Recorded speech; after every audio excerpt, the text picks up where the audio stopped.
I'm Pittman McGehee, an Episcopal priest and diplomate Jungian analyst.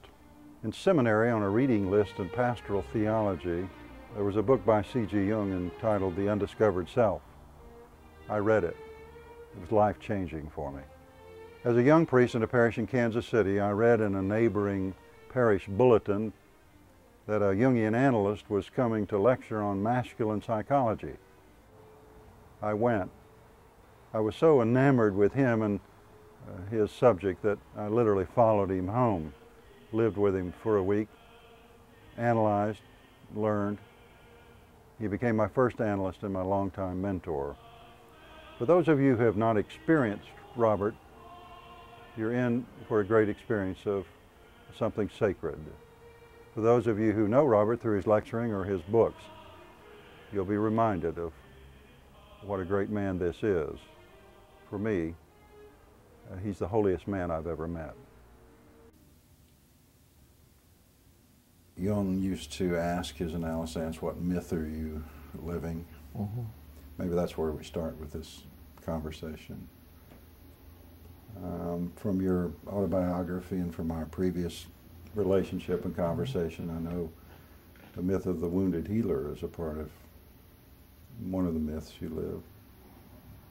Yes, indeed. But more specifically, in the Grail myth, there's occasional reference to the old hermit who lives in the forest. And he doesn't turn up very often, but at critical moments, he and what he knows is needed. I resonate to that, too. What's interesting with those two archetypes of the puer and the synex, and as you started your life with all of that innocence of the puer and the curiosity and the spirituality, and then the great injury of your life, the accident in Portland when you had your near-death experience. Was that your introduction to the golden world? It was. The accident was when I was 11 years old, and in the morning of that day I was a giddy kid, and by midnight I was an old man, and I vacillated back and forth between those two, and I haven't lost either one. One never gets over the puer, to find the right place for it.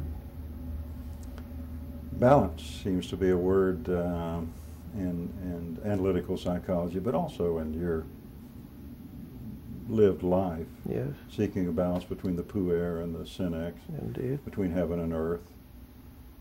Yes. The puer lives over on the other side of my room here. Hermes sits and rules that side of the world. Buddha sits over here, and he is the old, ageless man. One lives somewhere in between those. So in Robert Johnson's psyche today, at age 80, 81, from as of last week. I stand corrected. At your age of 81, you're still integrating the puer and synex, the callow, innocent fool, and the wise old man. Both are present at the same time in this. Yes. They're both halves of a single archetype. And life is not livable on any of these issues until one gets the two halves of a split archetype. There are dozens of them. At least conversant with each other.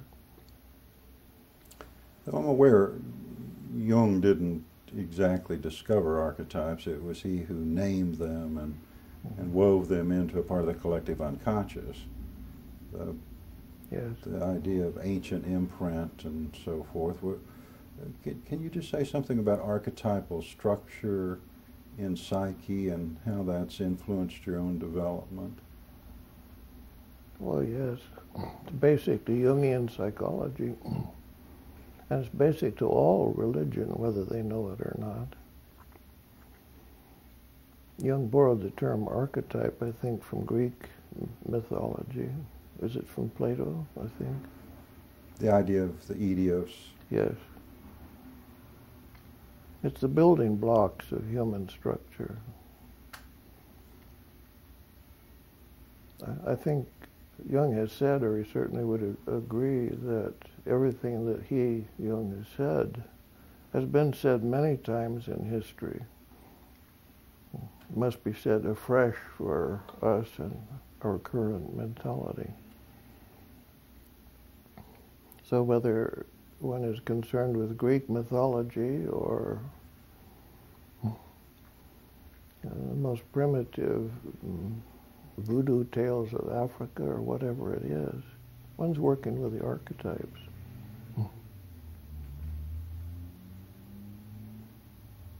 I have a table of treasures here. They're bits of things I have gathered from hither and yon. They're reminders to me of that great archetypal reservoir of energy and power and wisdom, which every person carries within him.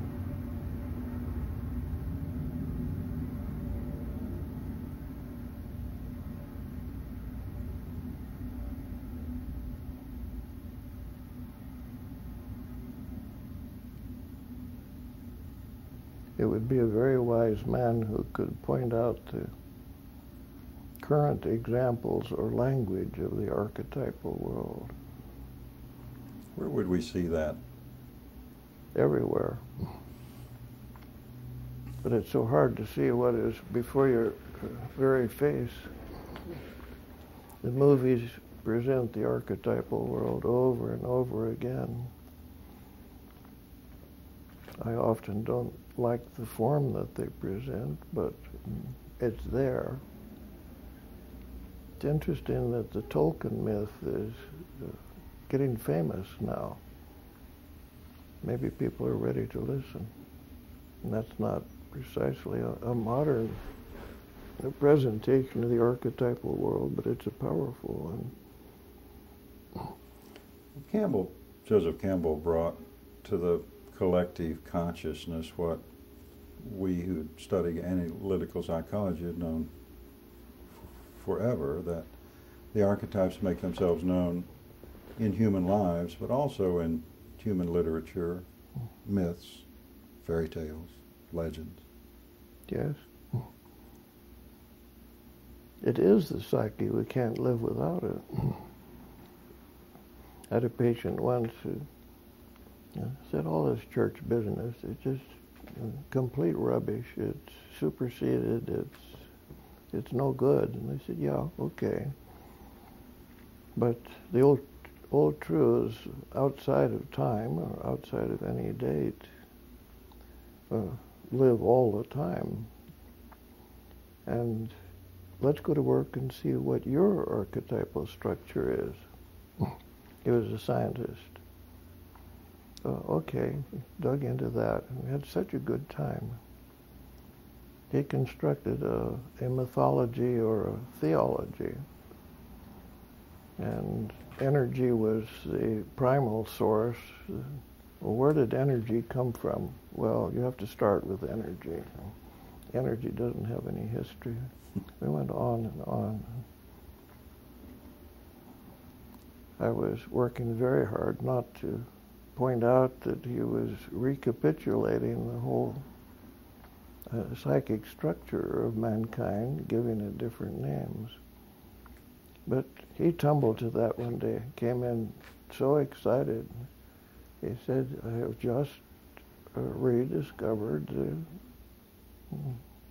the religious life. I just renamed it. It was a profound effect on him.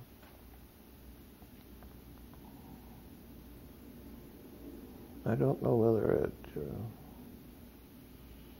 transferred his allegiance from the old things to the new, or whether it disillusioned the new to him. I never quite found out. He died soon after. The first book you wrote was about an image of an archetype, the masculine, he. And you resonated so much to the Grail legend, yes, and chose that as the vehicle to introduce the masculine archetype. Can you say something to us about how that book evolved and what effect it's had both on you and on the reading public?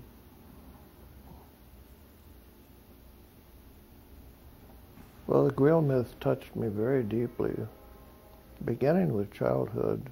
I had a grandmother who read me the old Arthurian stories. And she had to make them consistent with the Baptist church, but that didn't spoil them. I thrilled to the dragons and the knights in the armor and the heroic quests and so forth. Slowly, that myth evolved and matured in me.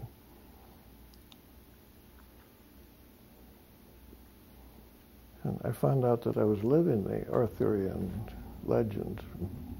I was Arthur.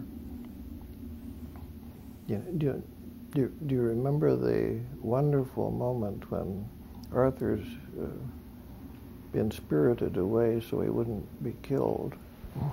And he's given to an old farmer who has 10 children of his own, and just tucked into the family.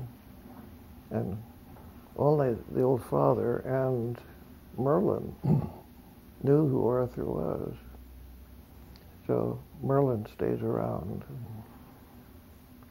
makes sure that Arthur is safe, and he tells all the 10 kids plus Arthur the stories of knighthood, and he has them absolutely just on edge, because the high point of his story is that it said that the new king, the true Arthur, has been born. He's somewhere. And the youngsters are beside themselves, and so that they go out to find Arthur. And they look, and they keep pestering Merlin for information about where they would find Arthur. What would he be like? What would he look like? And all the rest of it. And the boy who is Arthur but doesn't know it, most interested of all, and he just can't sleep. He's so wound up over all of this. And finally, Merlin leads up to it and comes to the moment where he informs this boy who is nobody, you are Arthur. Well, that's a good point in one's evolution, when these things, bit by bit, one at a time, turn into parts of oneself. And one can learn so much and get so much wisdom and information from the old myths of what it's like to be Arthur, or to be Lancelot, or be Guinevere, or whoever it is, and what one's up against, and what to do and what not to do. So finally it came around to lecturing about it. I was working with Jack Sanford at St. Paul's then. Did 4 lectures on the Arthurian legends. Jack recorded the lectures without my knowing, transcribed them, tidied them up, sent them off to a little publisher who bought them. Then he told me what he had done. That's how your writing career began. That's how I began. It would never have occurred to me to write a book. Harper bought the book from the little publishing house, and Harper's taken me all over the world since. You have any idea how many copies of He that you've sold?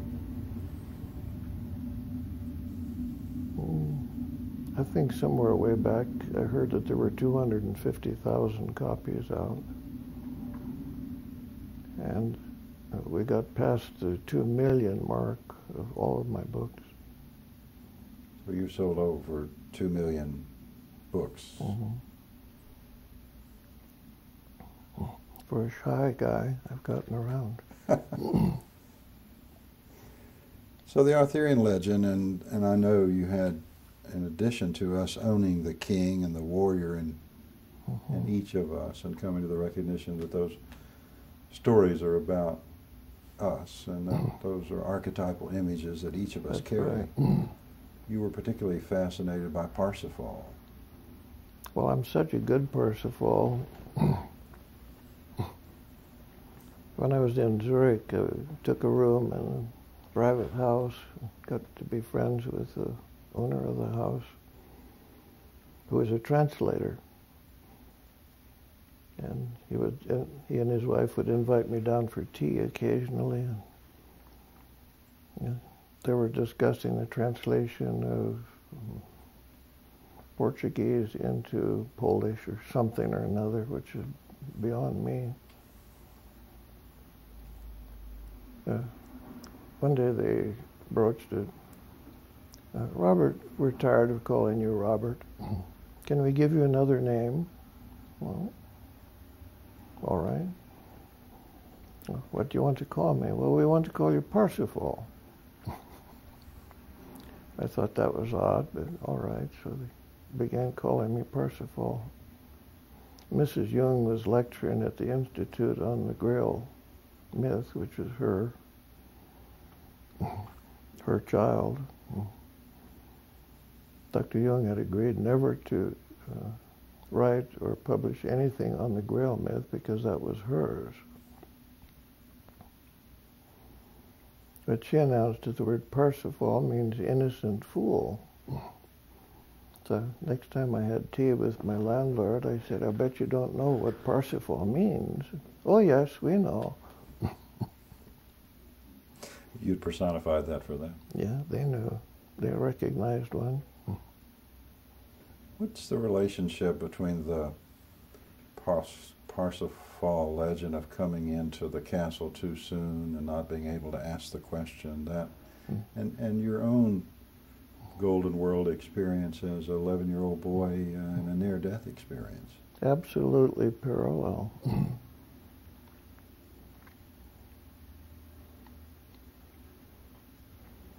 And I'd written my book and bravely announced that one has a second chance at the Grail Castle sometime in midlife if he has lived his life and if he is capable and if quite a few things. But it hadn't happened to me. So I got to India, I think, what was I, 54 years old? A little bit late for middle age, but I've been late for everything. Psyche has its own time. Yes. Forgive, I'll talk a little bit about that because it's important to me. I'd gone to India, and I'm not a very brave person. It's not like me to take off alone on some big venture halfway around the world. So I bought a ticket. My friends shook their head. What's Robert going to do now? Flew for 24 hours, 13 and a half time zones, dog-tired, arrive in India about 3 a.m.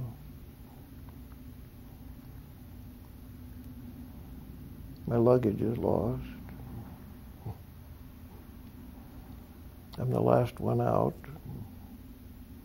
A mob of taxi drivers who hadn't gotten the ferry yet, maybe 20 of them, and they started fighting over me. I didn't know what to do. So I had some kind of instinct of what to do, so I chose one of them, told him to take me to a Western-style hotel. Off he went. Arrived at the hotel maybe 6 a.m. Yes, they had a room, 10th floor. Up we go.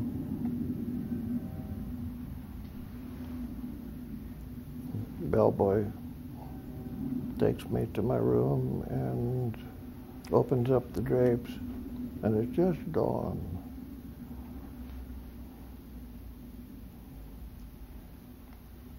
So I give him his stick. I think there's nothing in this world that I want more than just to fall into bed and sleep for about 36 hours. But just about that time, the sun was beginning to rise, and here was the horizon of old Delhi. Mosques, minarets, castles, towers. I was absolutely enchanted. And just as the sun came up, the same golden world that had struck me dumb in my childhood, near-death experience of the accident, burst out in all of its glory again and justified my audacious observation that you have a second chance at the golden world. But it went away again. To pursue that theme, it reappears periodically for me, somewhat considerably reduced form. It doesn't just flatten me out.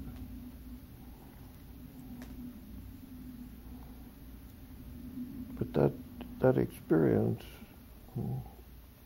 has the effect of making anything else seem very tame or inadequate for one, and that's the great danger of it.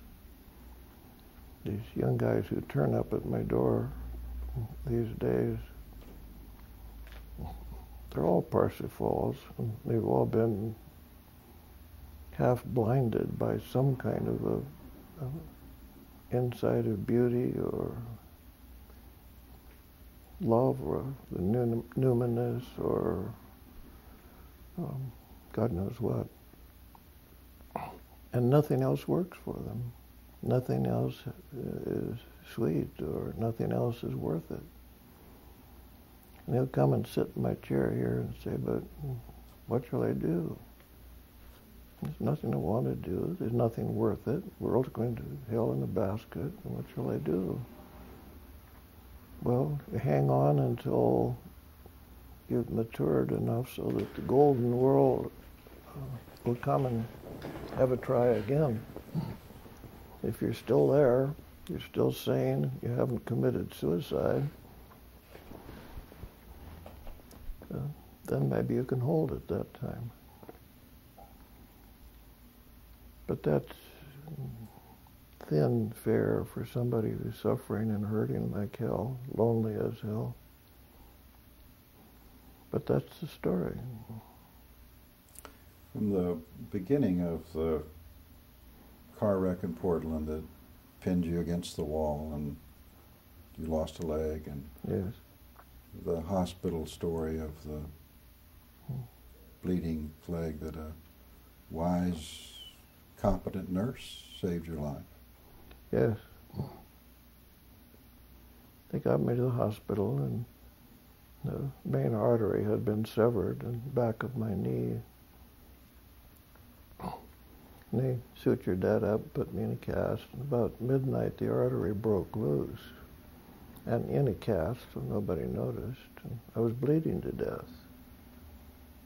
And that's what took me within 1/8 of an inch of death itself, but I found out that the nothingness, the blackness, the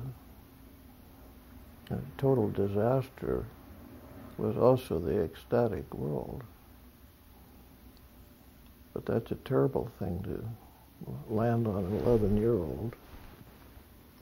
So a nurse found the blood seeping through the cast, and they whisked me off to the surgery and dragged me back again, against my will. I'd seen something, I wasn't going to let loose of it. Jung tells a similar story of when he had his heart attack and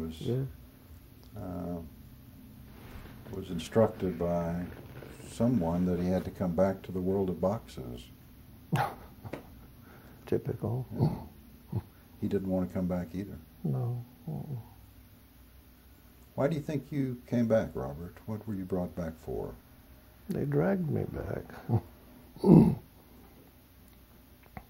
My problem has never been the inner world or the next world. My problem has been whether I would buy this world. I dragged my feet on that one for years and years. It was Fritz Kunkel who convinced me to live because I needed human faculties to see the things that I treasured so much. Kunkel was your first analyst? That's right. Mm-hmm. Jack Sanford's first analyst, too. We never met at Kunkel's front door, but... you were seeing him at the same time? Yes. I know Jack's written a book on Kunkel. Yes.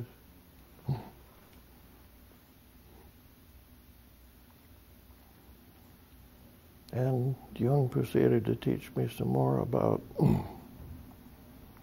how does somebody who's blinded by the inner world and in serious danger from it, it can go into a psychosis, or it's the stuff of suicide, or it's the stuff of addiction. I think most addictions come from somebody trying to drown out that which is too good to stand. Jung's credited with beginning influencing the Alcoholics Anonymous program by saying that alcoholics are very spiritual people, they just have the wrong spirits. and that's what you're saying. Yes, yes. I can shock people severely by saying your neurosis is a religious experience that you're not taking correctly. Now don't get rid of it, but mature it. One's neurosis is the language of God, always. Most people walk out when they hear that. They want somebody that'll cure them. Mm-hmm. Neurosis is a suffering that hasn't found its meaning, yes, said Jung. Mm-hmm. So the world's been a problem for you, the outer world. That's right. Well, it's not a very attractive place. It's going downhill more and more, I fear. Though old men have been saying that for centuries. Maybe that's the old man's road. I spent a lot of time with Krishnamurti early in my life. Mm-hmm. And he was the archetypal old man, wise old man. And that's all he knew. He didn't know anything else. And the gulf between us was too great, and no communication took place over that gulf. My memory of Krishnamurti is that I aged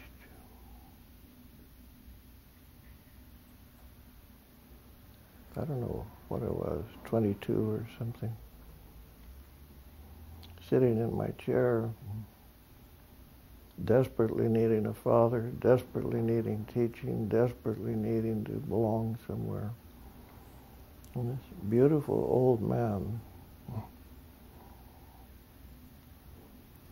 would sit in his chair he would get exasperated. Poor man. And he'd get wound up in that high-pitched tenor voice of his. He would say, "Look, is it too much? Can't you understand? All you have to do is to be aware. Is that too much?" Well, of course it's too much.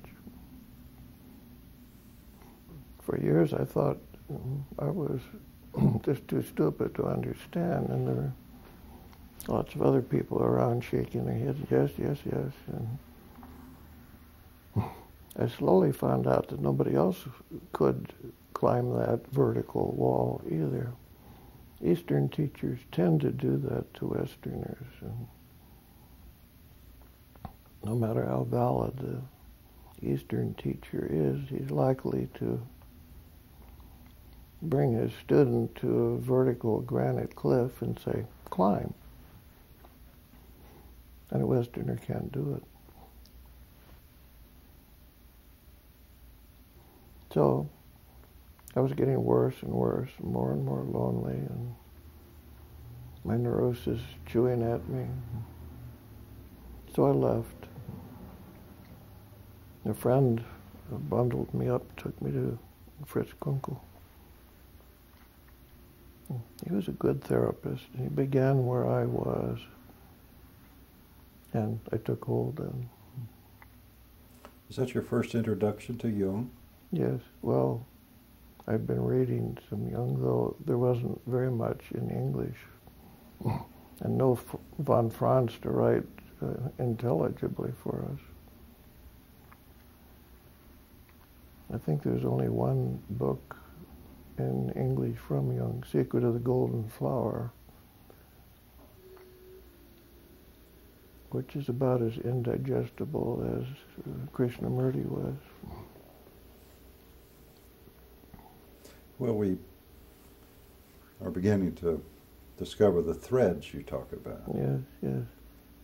How important those connecting threads are to one's tapestry. Oh, I've lived on slender threads, and they have been slender at times, I tell you. They worked somehow. Mm-hmm. I remember when I decided to leave Krishnamurti, I saw what was going on. I saw that he was telling me something that I intuitively knew was true, but was not within my grasp, not possible.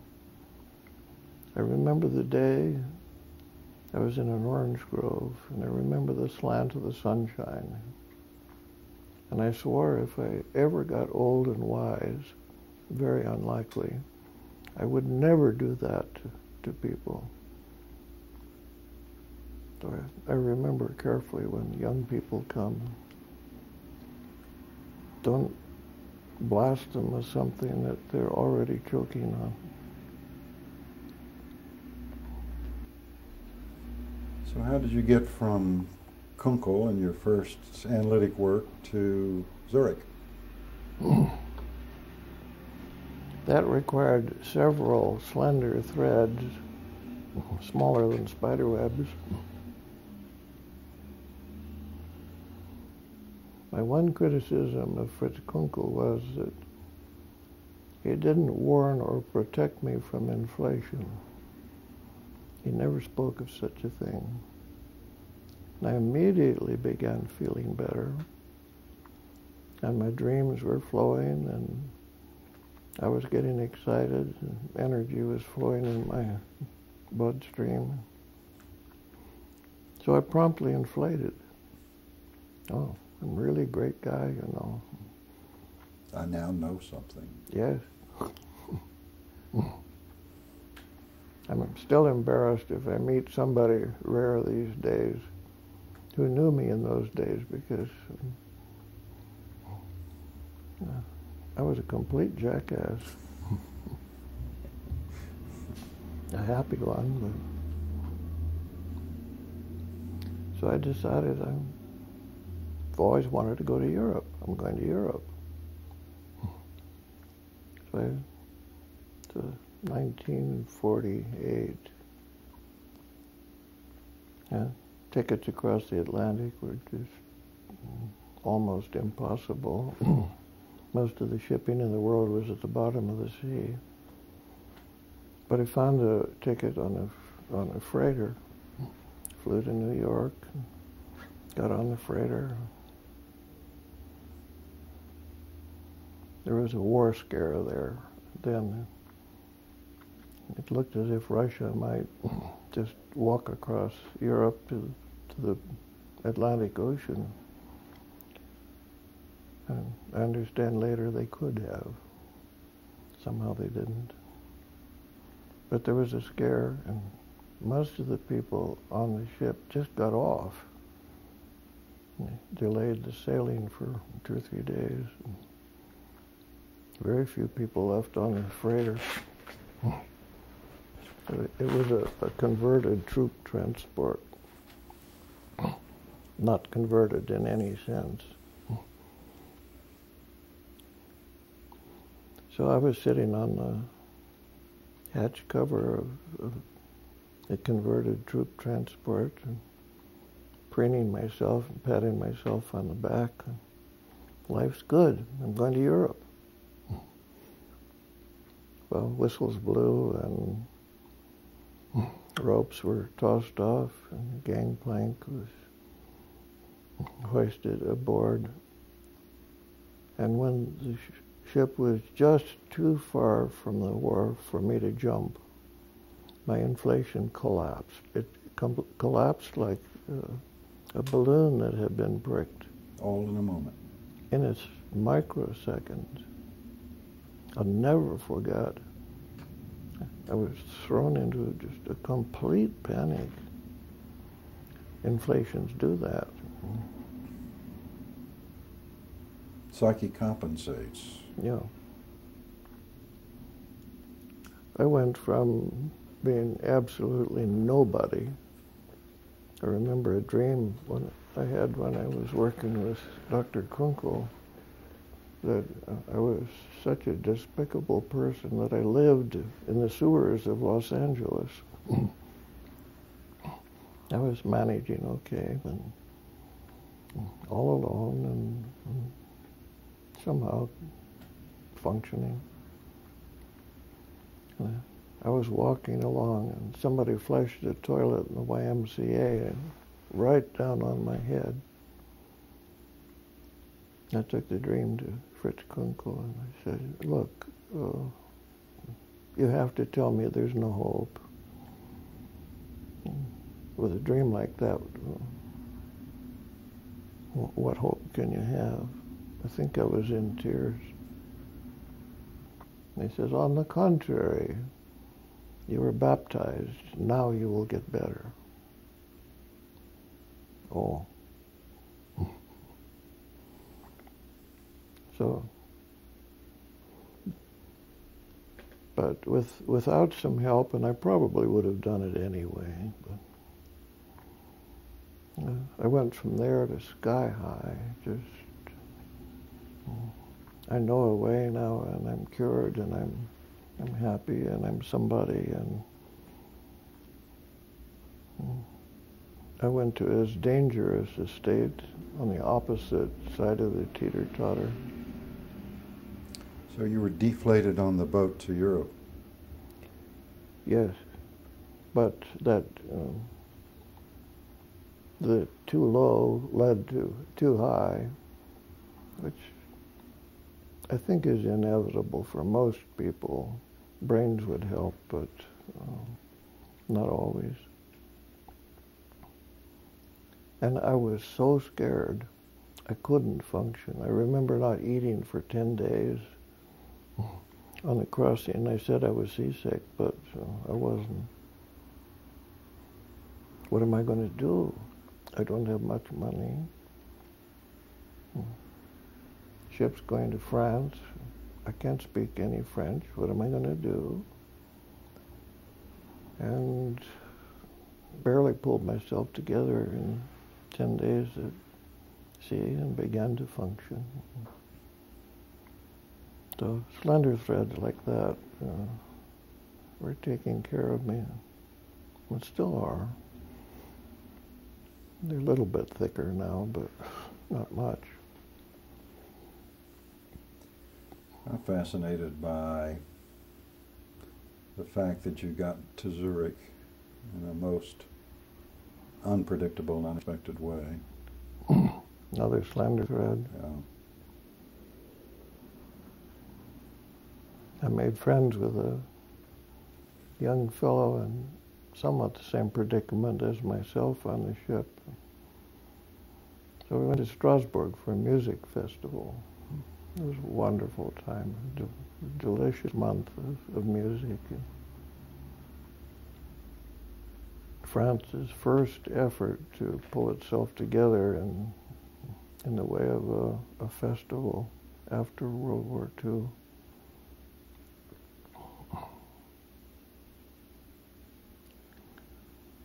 It's time to go home then, at least my finances said it was time to go home.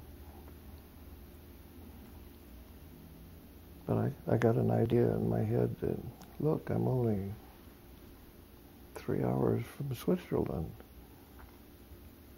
And I can't give up Switzerland when it's only 3 hours away. So we got on a train to go to Switzerland, just set foot in Switzerland. He knew somebody in Zurich, so we went to see them.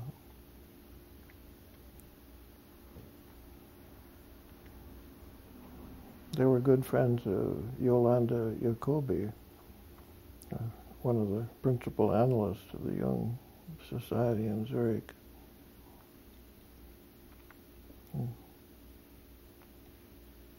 Yolanda Jacobi is an extraordinary person.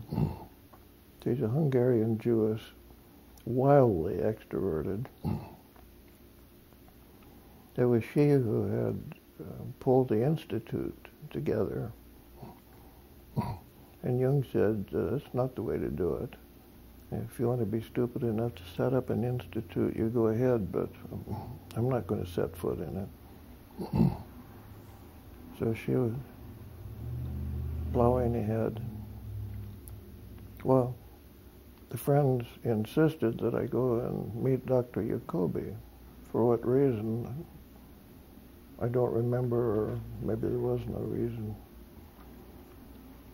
So I went immediately to Dr. Jacobi's consulting room. And she did a pretty good job of kidnapping me. And before I knew what had happened, I was enrolled in the Jung Institute. Yeah, maybe it's ungraceful of me, but I've often thought she was just beating the streets to get enough people into the Institute to get it functioning. But it was a thread. Yeah. I began analysis with her. I've analyzed with 6 different people in my lifetime. And she was the most unsuitable of all of them. I've had people laugh at me when I said that I analyzed with Dr. Jacobi. Well, how did you survive it? I didn't.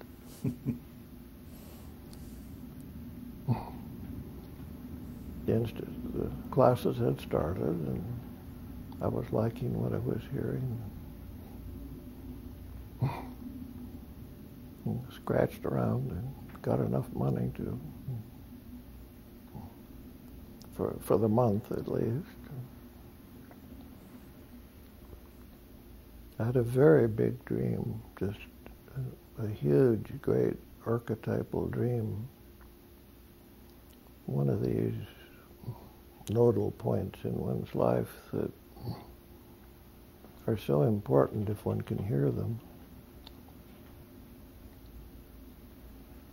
And I think it frightened her. But she announced that that's an old man's dream. We're not going to talk about it.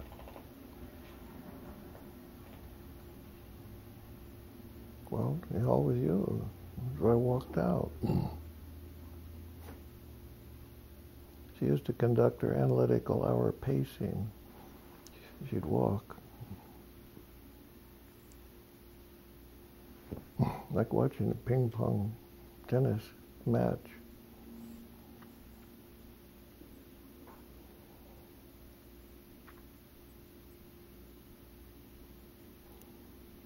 But I had the strength and the understanding to get out of that this is not correct for me. So I went to Mrs. Jung, who was lecturing on the Grail myth at the Institute. I asked if I could continue my work with her. I took my big dream to her. She didn't say anything either, but not in the sense of dismissing it.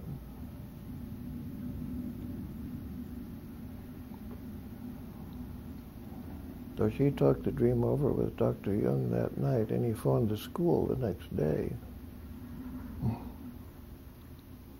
Got me on the phone. He said, "You get out here, I want to talk at you." I remember he said, "at." And that's about what he did. First meeting with him, I didn't see him often. I stayed with Mrs. Jung, but occasional talk with Dr. Jung.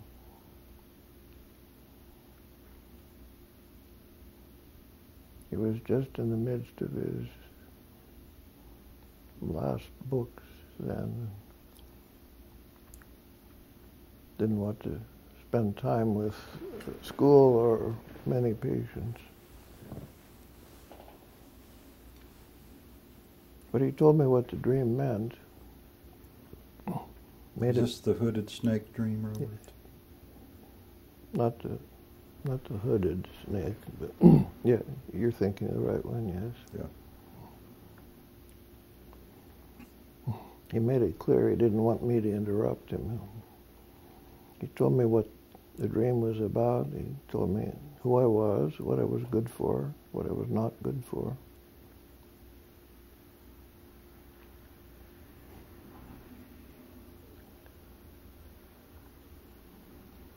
I understood. I knew what he said was correct. But again, I wasn't strong enough or mature enough to take it, so as you put it, I disobeyed him numerous times along the way, but he was right in every case. And he admonished you? He told me to put my whole attention and hopes on the inner world, and that it would take care of me. That I was not to spend energy in the outer world. I didn't have to get somewhere. Even if I never accomplished anything in my life, that I would make my contribution to the world in that manner, in an interior way. Not to marry. He said over and over again, trust the inner world and it will take care of you. He found half a dozen different languages to say that.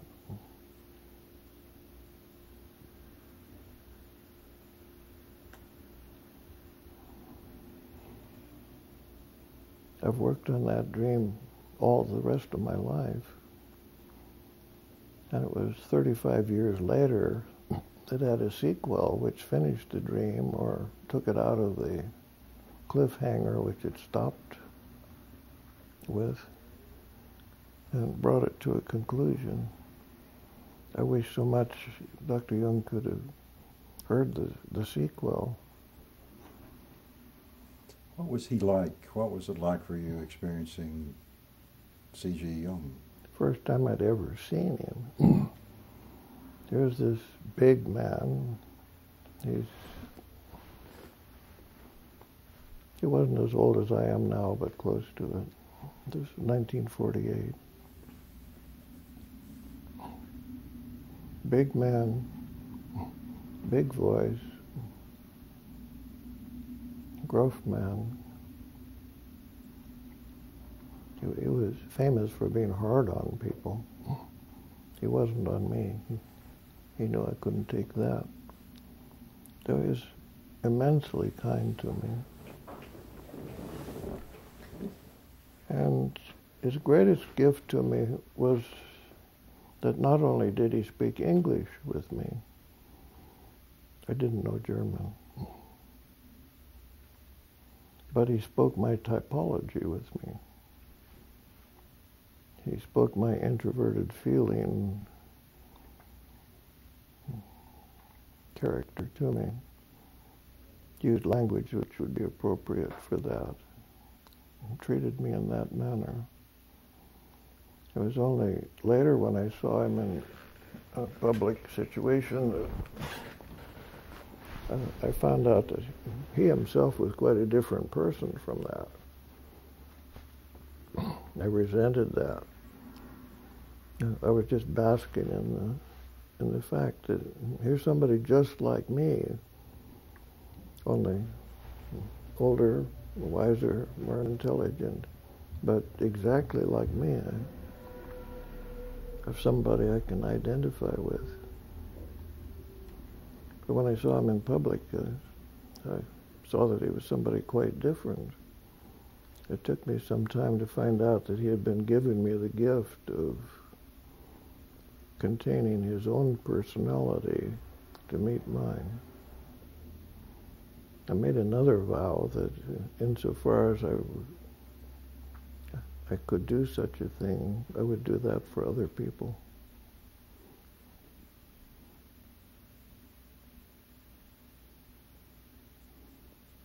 It's a fine art. I never learned how to pace before somebody. That's not within my province. So a form of empathy is the ability to access your own type and function to fit with the person that's psyche's brought to you. Yes. Have the experience of various people talking about me.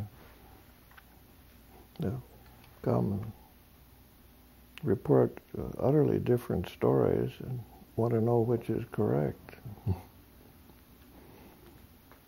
There's a story about Jung who was at a party somewhere in America, and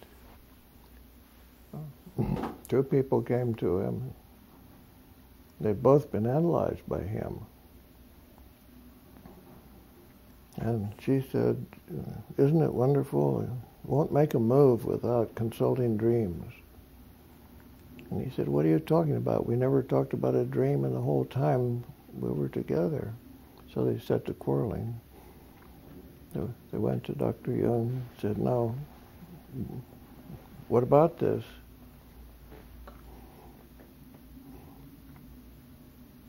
"No, I've got it wrong." They wrote to him. It wasn't a party. In due time, he wrote back and he said, "Dear Madam and dear Sir, you are different people. Sincerely yours, C.G. Jung."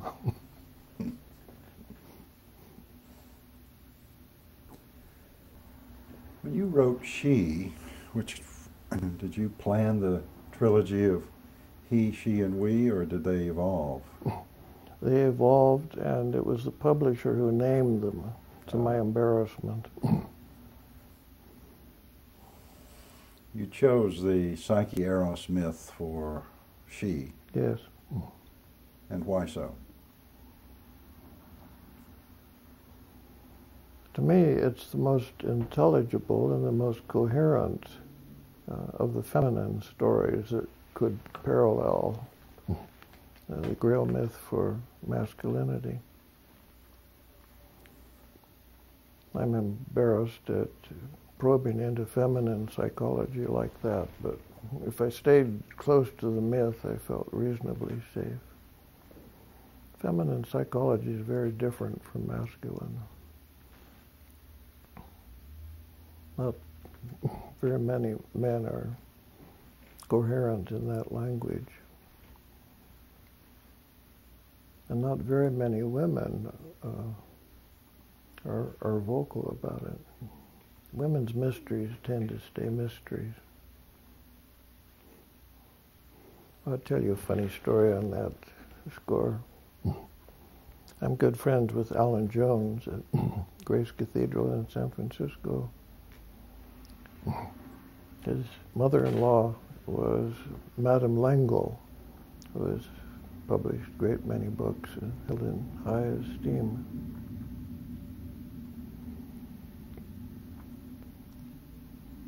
Madame L'Engle was part of a conference in North Carolina at Cayuga where Journey in Wholeness was also holding forth. So I tried to find Madame L'Engle and introduce myself. Couldn't find her. I was at lunch, crowded cafeteria, balancing a tray in my hands, trying to keep my balance, which is not easy for me. People can give me a moderate-sized push, and I'm in bad trouble. And in the midst of all of this, a little, very short, old woman, dressed in old-fashioned manner, came up to me. "You're Robert, aren't you?" "Yes." "I hear you don't like women priests." I said, "That's true. I would agree to a priestess, but I don't like women priests." "Oh.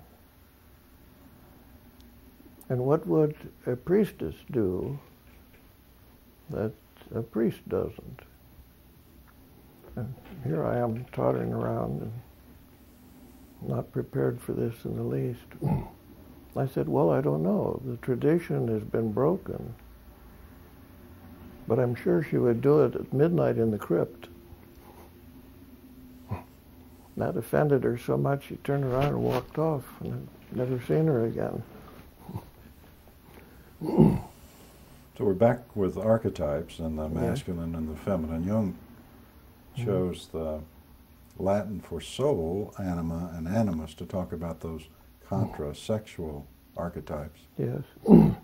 They're so important to us now.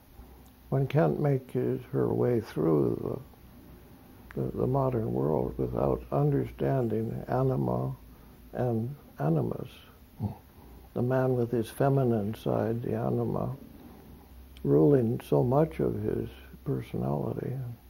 The woman with the animus, her masculine side down underneath, ruling so much of her personality. And the modern world is doing very badly with these. That's so much of the chaos in marriages these days. So as we think about the archetypes of masculine and feminine and their images of anima and animus, souls, much of falling in love is the projection of that archetype onto a living human being. Very dangerous territory. Very dangerous. That's what my book, We, is about. If I could naively wish small things for a modern man, one of them would be to differentiate between masculine and male, and female and feminine. People can't tell the difference. And the feminine side of me doesn't fit onto a female. One automatically presumes that that's so. If something wells up in me, feeling nature and soft and tender and feminine, we take it naively to think that there's a woman who will carry that for me. That doesn't work. if I'm going to relate to a woman, I must relate to her as a woman, not as my feminine. Vice versa with the woman. Our age hasn't learned this and is putting up a huge resistance to learning it. Well, a fairy tale, finding the perfect woman and live happily ever after, would come crashing down. What happens when the projection collapses? Disillusionment, which is a noble word, but not a happy one. So the state of falling in love, no thing is just one thing, but one of the dimensions of falling in love is the projection of the archetypal energy onto another human being, which will eventually will collapse. No human being can carry that, neither one of the people involved.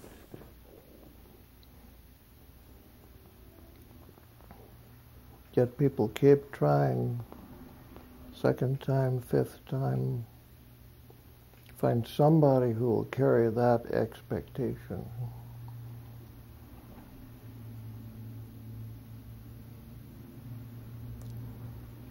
That's a fairly recent addition or error in the Western psyche.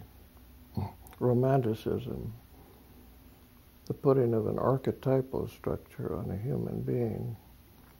And it doesn't exist in India, or the so-called third world. Indians don't fall in love. Westernized Indians do after they see our movies, and by the time they get a TV. To fall in love with somebody is to fall into the religious dimensions of one's psyche. And it's absolutely real and tremendously powerful. But one must be keenly aware of levels if one is to survive it.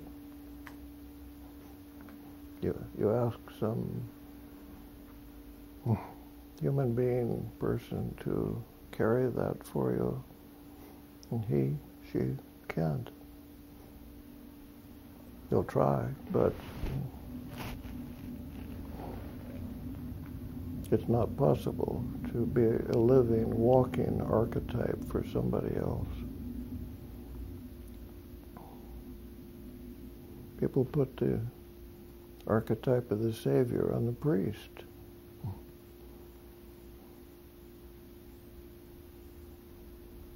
And if he can stay sufficiently impersonal and out of reach, okay, maybe they can hold up under that. But nobody can live up to that archetype. Catholic Church is discovering that now. The errors or the humanness or the fallibility of the people, priests who committed some indiscretion or another. There's a big uproar over it. The Catholic Church, at least, is still trying to hold up to the old laws, that the priest is celibate and he is not involved in the human passions. A great idea.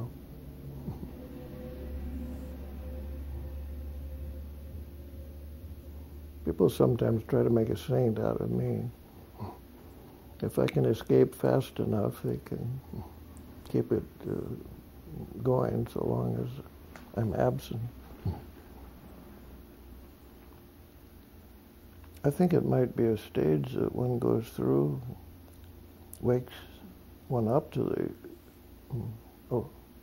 the presence of that archetype, but one must grow past the projection of it. Most people don't welcome that. It's pretty tempting to inhale that ether, though, for human beings who are recipients of projections of others. How have you handled that through the years when people are projecting sainthood onto you? Well, First off, I don't ask for it. I don't welcome it. Some people do. They live on it, or they cultivate a persona like that.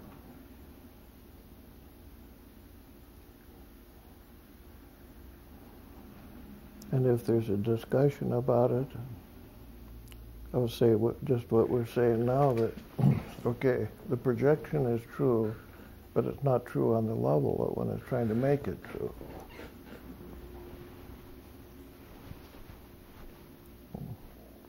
Forgive, please, but I know two people. I know you, and I know Father McGee. They're different. I hear about Father, the legends, and you practically walk on water. Well, that's true. Where it is true. It is true in the archetypal world. It's true in the timeless world. But you're a little heavy to walk on water, in fact. Okay, I know the difference between the two. But if I fall in love with somebody, that's a hard one. I remember you in a lecture asking the question, could Beatrice ever have become Mrs. Dante? I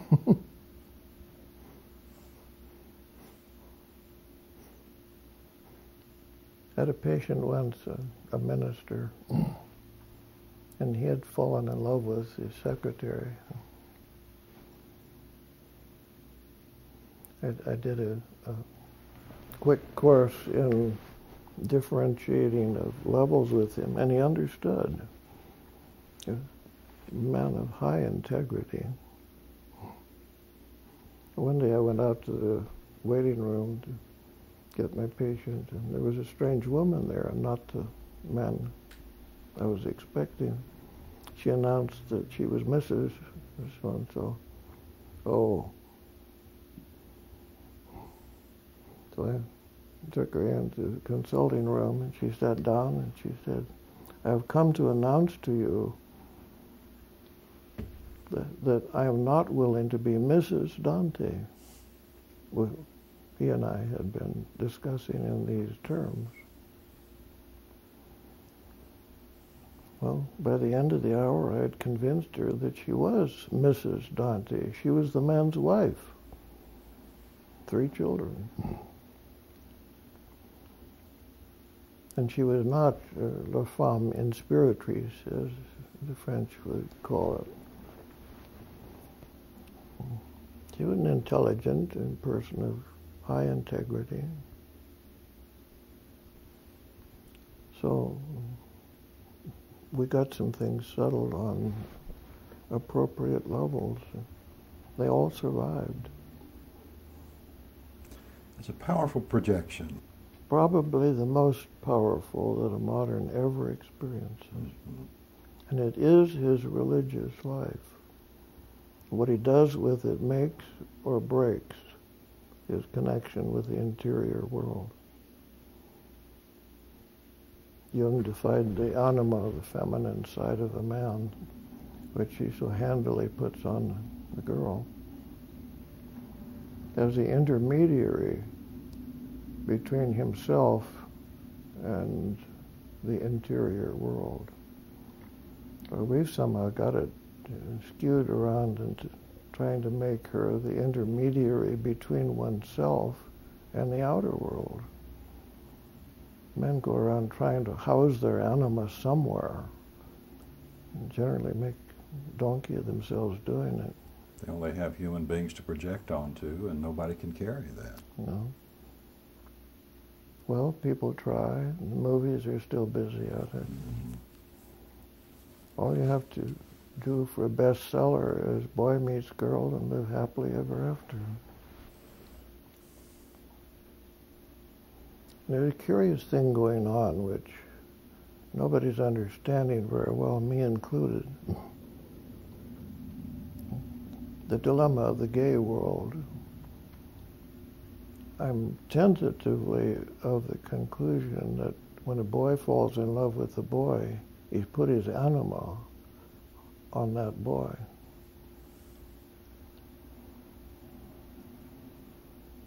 He acts like it, and the same purple haze is in the air. I don't know why one should put the anima, which is feminine, but not necessarily female, onto a male, but it seems to happen. A very important distinction that you've made, and we need to continue to make, between the archetype and the stereotype. Yes. So many women, when I'm lecturing about the country, will come up all full of their animus, angry at me for stereotyping women, when in fact I'm talking about the feminine, which has been wounded in men and women as well by the patriarchy. And that distinction's hard to hold. People can't hear, or won't hear. Marion Woodman and I were lecturing together, and she said, "Robert, I'm going to risk something, and I want you to back me up." And she said, "I'm going to tell this audience, which is 90% women, that the worst form of the patriarchy they ever run into is their own animus, their own interior masculinity."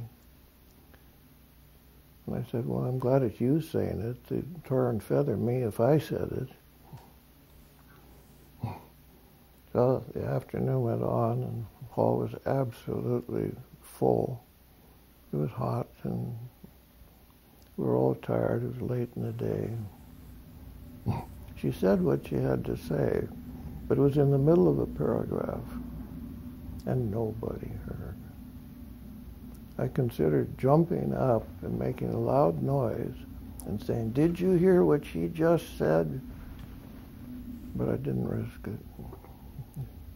So the day came and went.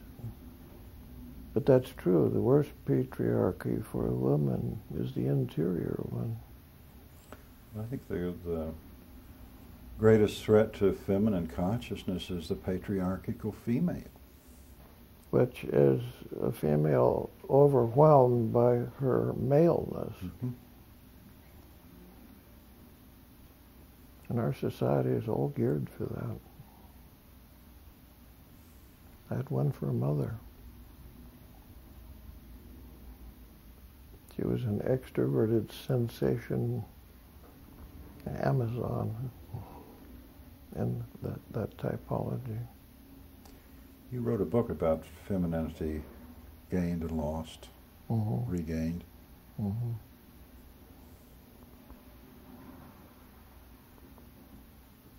I was young and foolish then. Why did you choose Tristan and Isolde for the myth for we?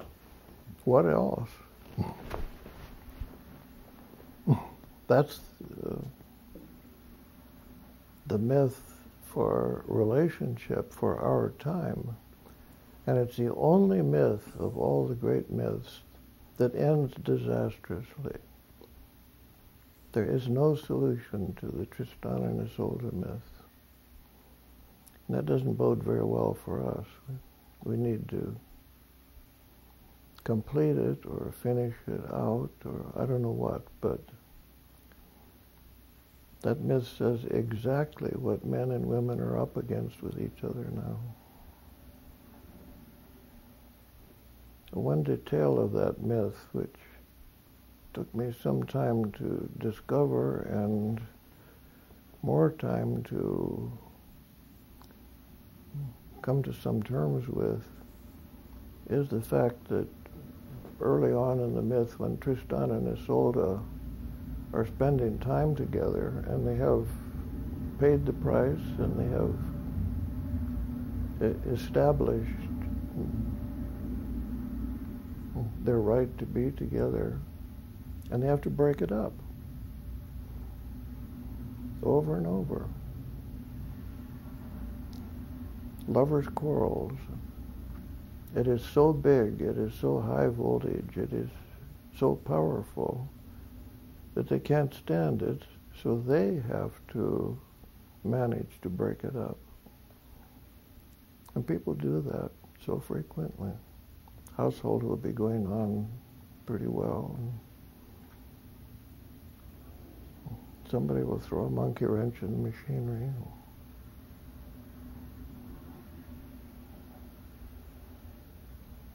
Human beings can't stand that high voltage, the thing one wants most of all, which could be solved or heard only in heaven, can't function on the face of the earth.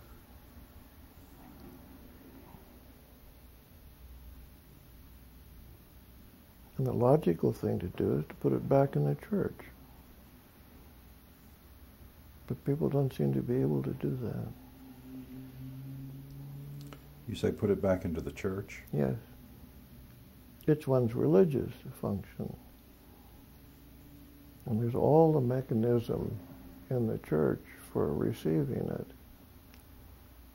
But it's not a language which seems tenable for modern people. I watched in India, I mean old India. I avoided westernized India. They're as bad as we are. And I watched the young people go to the temple and sit down cross-legged before the goddess, recite the mantras, and do the ceremonies, and go off into an ecstasy. And get up and go home and treat their wife like an ordinary human being. Nobody expects his wife to glow in the dark. So she didn't have to. So through their ritual process, they're able to encounter the divine and don't expect that to be in their human relationships. That's right. And it works so well. Traditional Indian people, with all their poverty and all the things that they have to bear, they're happy people.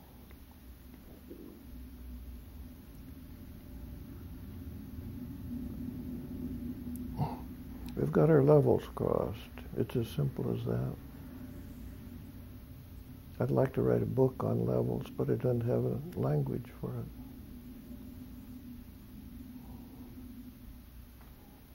India has 96 words for love. They have a vocabulary for differentiation. We don't. How many men have come to my consulting room, starry look on their eyes? Well, I've fallen in love with my true love. I feel terrible and I'm never survive the guilt, but I have to leave my family. I try to talk levels to him, but his ears won't hear.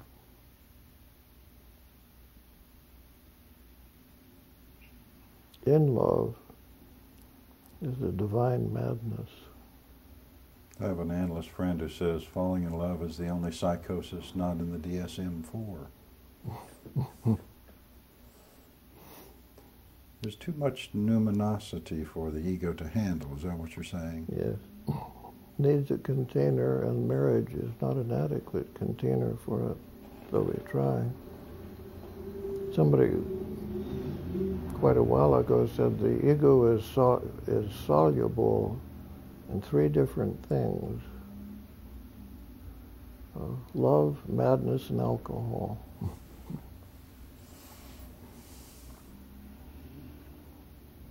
None of those are good containers. St. Teresa could say a thing or two about that. The inner castle. Mm-hmm. I took a good friend of mine to a desert house. I have a house out in the desert, and sometimes take people out to rest them up mostly. He's a scientist, PhD from big university. Put him to bed in his bedroom. One night I heard my bed shake. Woke up and here's this fellow. He said, "Robert, I've been incinerated by love."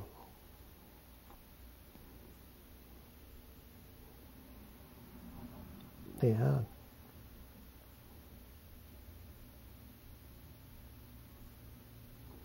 He wavers around between understanding that it's a vision of God and some young woman that sets it off in him. He knows the difference. Often he's helpless between those two things. He's married, got 2 kids. I think we confuse the outer world marriage many times, as you would describe, in levels with hieros, gamos. That's right. Well, somehow the church, whether it's its fault, our fault, or inevitably, has lost its capacity to contain this high voltage mystical vision. I don't know anybody anymore who goes to church and goes into an ecstatic trance at a vision of the ineffable.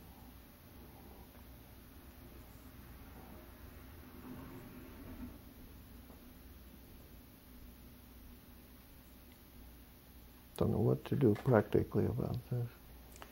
Annie Dillard in her writing says, we should take those signs from in front of the church that say, enter, rest, and pray, and replace them with signs that say, enter at your own risk. Did Jung say that religion came into being to protect us from God? Sounds like him. Well, when religion got practical, it found out that it could sell the protection better than it could the conduction.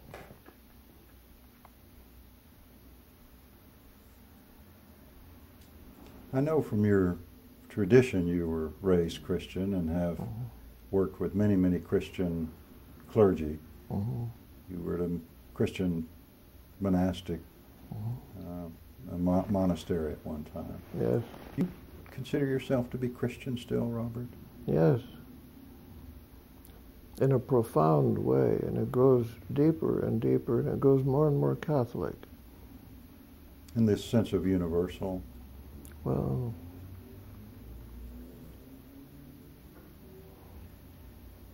my vocabulary gets thin at that point.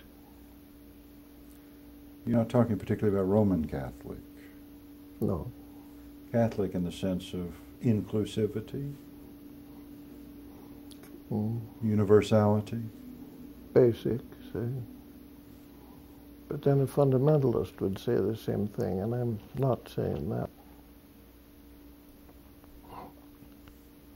I don't know any aspect of Christian theology which has not proven to be highly effective and intelligible in practical life. Jung also said that Christianity is the best roadmap of the Western psyche that exists.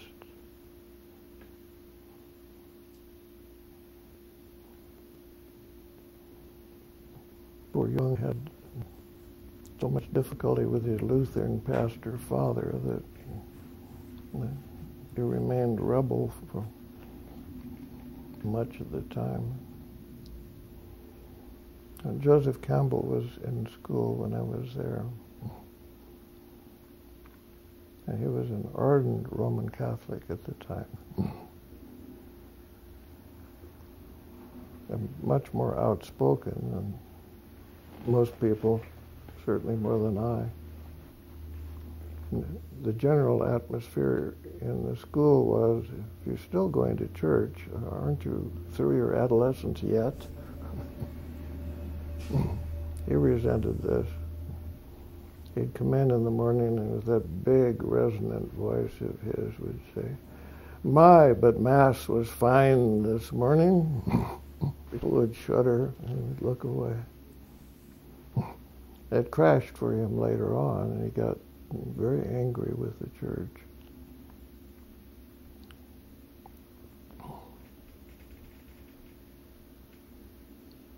I have no quarrel with Christianity. I have lots of quarrel with how it's presented. Would you say we're in a post-Christian era? Let's say two things. Yes, we're in a post-Christian era, but as somebody else said, maybe we will try out Christianity now for the first time. So they're both true. The archetypes of Christianity and the Christian myth still are viable, you feel, for both you personally and for the collective? Yes. Certainly viable for the Western world. Now, whether for the East, I don't know. The Eastern archetypes don't work well or adequately for a Westerner. I learned that firsthand. And it may be that the reverse is also true. You felt that Krishnamurti tried to translate too many of the Eastern archetypes to the Western mind? Well, he didn't even do that. He wasn't a standardized guru coming from India and talking about the pantheon of India. He didn't do that. I think he himself was beyond that. But he didn't have anything to offer as a handhold on this vertical cliff. He wasn't a typical Indian teacher. It still holds, though, for you, as Jung said, that it's very difficult for a Western man to become an Eastern man and vice versa? I think it's impossible. I ran into lots of Westerners in India who were permanently affixed to ashram or Eastern. I never saw one that I thought was living a viable life. They all clung to some sentimentality or some projection or some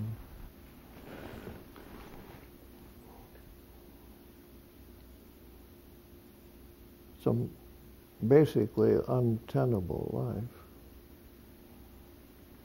And it won't have anything to do with the Eastern cults here in the West. That's not the point. We've got our own point, but we won't take it. It's kind of fun to try with Eastern things because it's a new language and it's not so much tainted with my grandmother, my Baptist grandmother.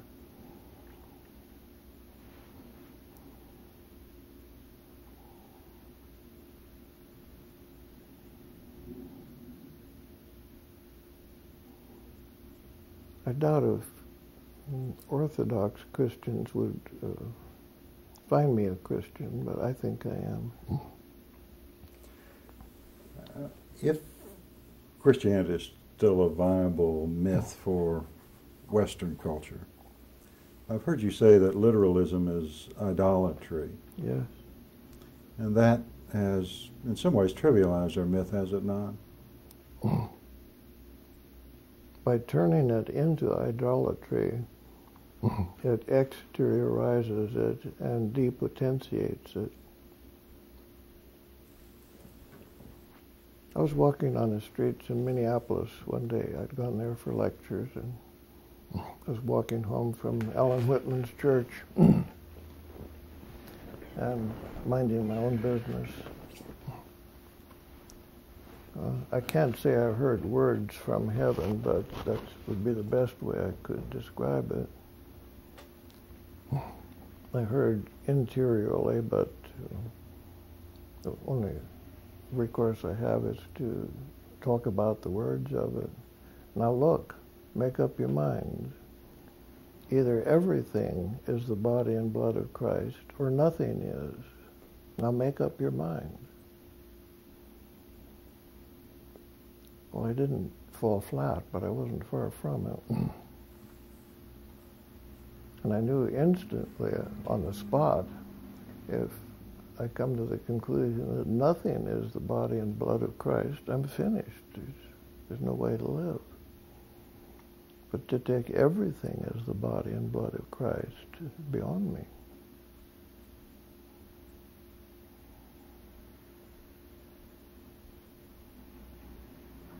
Could be done only in a profoundly inner sense. You're back to levels again. Yes, yes. Mm-hmm.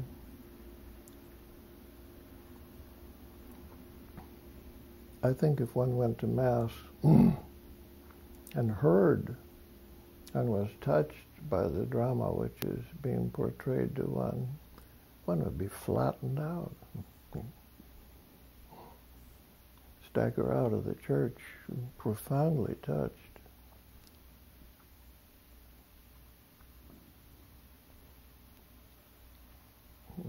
The church seems to have settled as a social affair or as a community matter, which is important. It teaches morality, not religion. Religion's about experience. Religion, to take the word apart, means to put things back together again. Lig, L-I-G is the root of it. Ligature, to put back together again. That's the job of the religious life.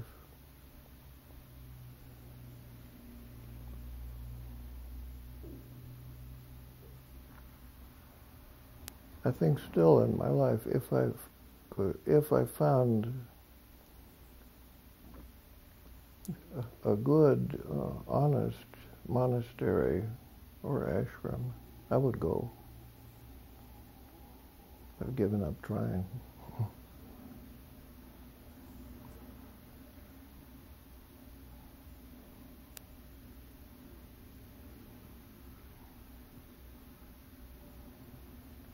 I love to go to the Camaldolese Monastery, which is just across the road from Esalen.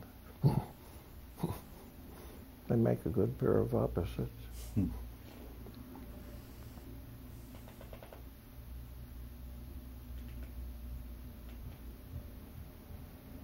Good place to stop. You feeling? That's one question right there. You said, religion means putting back together. Is it putting back what? Putting what back? Who's talking? Oh, The director. okay. Mm-hmm. But ask them. All right. He's running out of energy. I know. Okay. Well, Just that, real simply. tell me. This religion, etymologically speaking, is the right word. Etymologically speaking. Etymologically speaking. It's from ligare, which means to connect. Yeah. With what? Whatever's fractured, whatever's... To put together again. Re means again, and lig means to join together. Psychologically speaking, the religious nature of psyche is that those things that are desperate, Right. they come together. That's a religious function of psyche. Right. The opposites, for instance. Yes. The Garden of Eden split us apart, and it's the job of the church to put us back together again. Simple as that. So the religious function of psyche is about those things that are separate being put together or integrated. Modern man is so driven by the brokenness or the opposites. You just watch people on the street and they're striving for something. I don't know, the brokenness. I don't know why the church doesn't speak more powerfully than it does. It's partly because people don't want to hear the only thing that would help. It's not entirely the church's fault. And what is it they don't want to hear? That there's something in the world greater than their ego. Mm-hmm. The old traditions of sacrifice, Mm-hmm. surrender, detachment.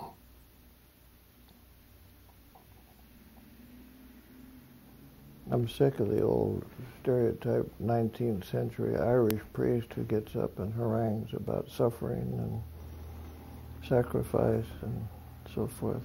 That doesn't work either. We're talking about it on another level. But where's the language for that?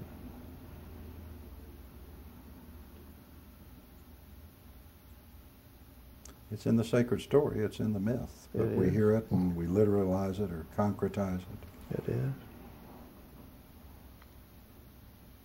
But for an arrogant populace, me included, people don't want to hear it until they hurt so badly that they can't stand it.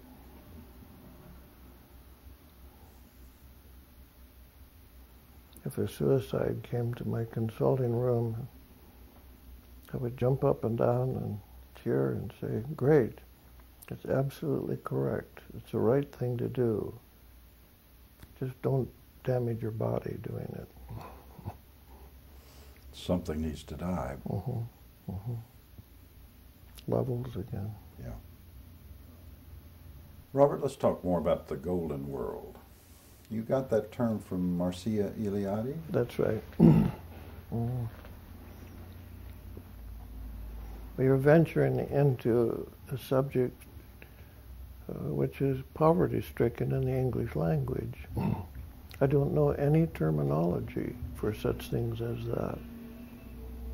And somebody who is concerned with that, or perhaps has an experience of it, is utterly without language to cope with it. My favorite illustration for this, the poverty-strickenness of Western, especially English language, is that Sanskrit has 96 words for love. Persian has 80. Greek has 3. And English has 1. Well, what can you do with a subject like that? I don't dare tell somebody that I love you because which of at least a dozen things am I saying? They generally take it at its worst.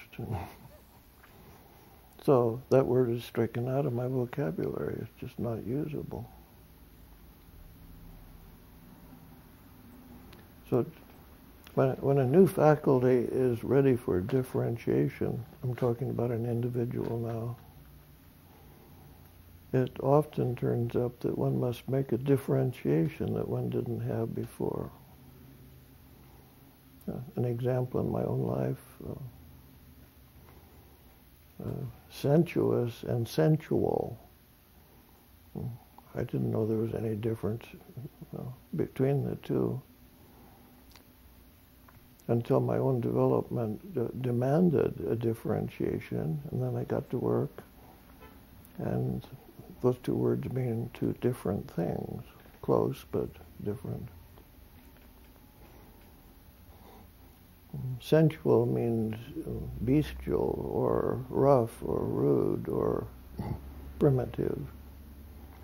And sensuous means the spirit incarnated into matter. Now, I need that differentiation. But most people don't know the difference when I'm talking about it. So, the golden world. I think it's what Scripture speaks of as the kingdom of heaven. We tend to literalize things, and many things that are important in our Christian heritage are literalized. They're given an outer meaning, place or time or geography. which perhaps not the original intent. So I'm thinking that the kingdom of heaven is not some other time, some other place, but, well, there my vocabulary fails me. It's a state of consciousness, or it's an experience which is open to anyone, anytime, any place. I think the scriptural meaning of the kingdom of heaven is mostly lost to people because they literalize it. An English poet, Owen Barfield, said that literalism is idolatry. Well, I suddenly knew what idolatry was then, too. It means taking something and affixing it to the wrong level. So I've nicely evaded your question of the golden world. One of the things I've liked about that scriptural reference is there are three different translations of Jesus' words. Sometimes it's translated, the kingdom of heaven is among you. Sometimes it's translated in the midst of you. Sometimes it's translated within you. And I'm satisfied that all three are true at once. Yes. And struggling to portray a mystery which is not easily defined. But if one is struck by the kingdom of heaven or the golden world, then one has to cope with it somehow. I suspect when Jesus talked about let those who have the ears hear and the eyes see, he was talking about the golden world. I think so. What preparations are there for opening one's eyes and ears to the golden world? What disciplines or exercises are important?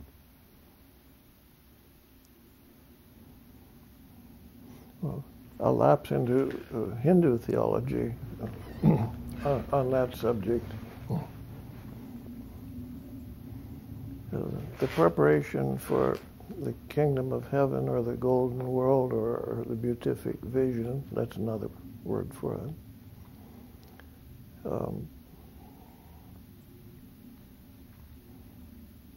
In the Hindu view, consists chiefly of getting rid of the things that stand in the way of it. You can't get it. There's a phrase for such thought, the gnonic vision, finding out what it is not, and what's left is it. So one can't scramble after a vision of heaven or the golden world. Almost everything that one does in the scramble department just obscures it even further. But if one can simplify, if one can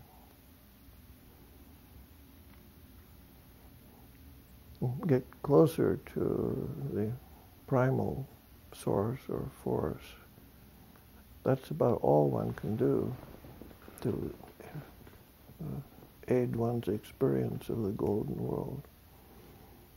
And more important than that is the question, can one stand it, or how much can one stand it? It's not difficult to find enlightenment, Eastern term for the golden world. But who can stand it? Can knock one completely off one's feet. Like St. Paul? Yes. Knock you off your horse, literally. And disastrously so sometimes. The Psalms are full of people who got a glimpse of something bigger than they could stand. I was asked in my propaedeuticum for my diploma as an analyst the difference between a religious experience and a psychotic event. Oh.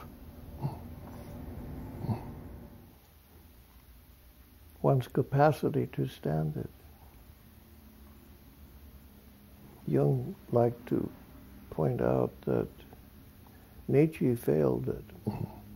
Nietzsche went psychotic. And William Blake stood it. What is the difference between a psychotic experience and a religious experience? It depends entirely on one's ability to stand or to handle the experience. Such things happen frequently to people, much more frequently than our society likes to acknowledge. Some people sidestep it and evade the disaster of it, but lose its beauty too. Or some people go fanatical with it,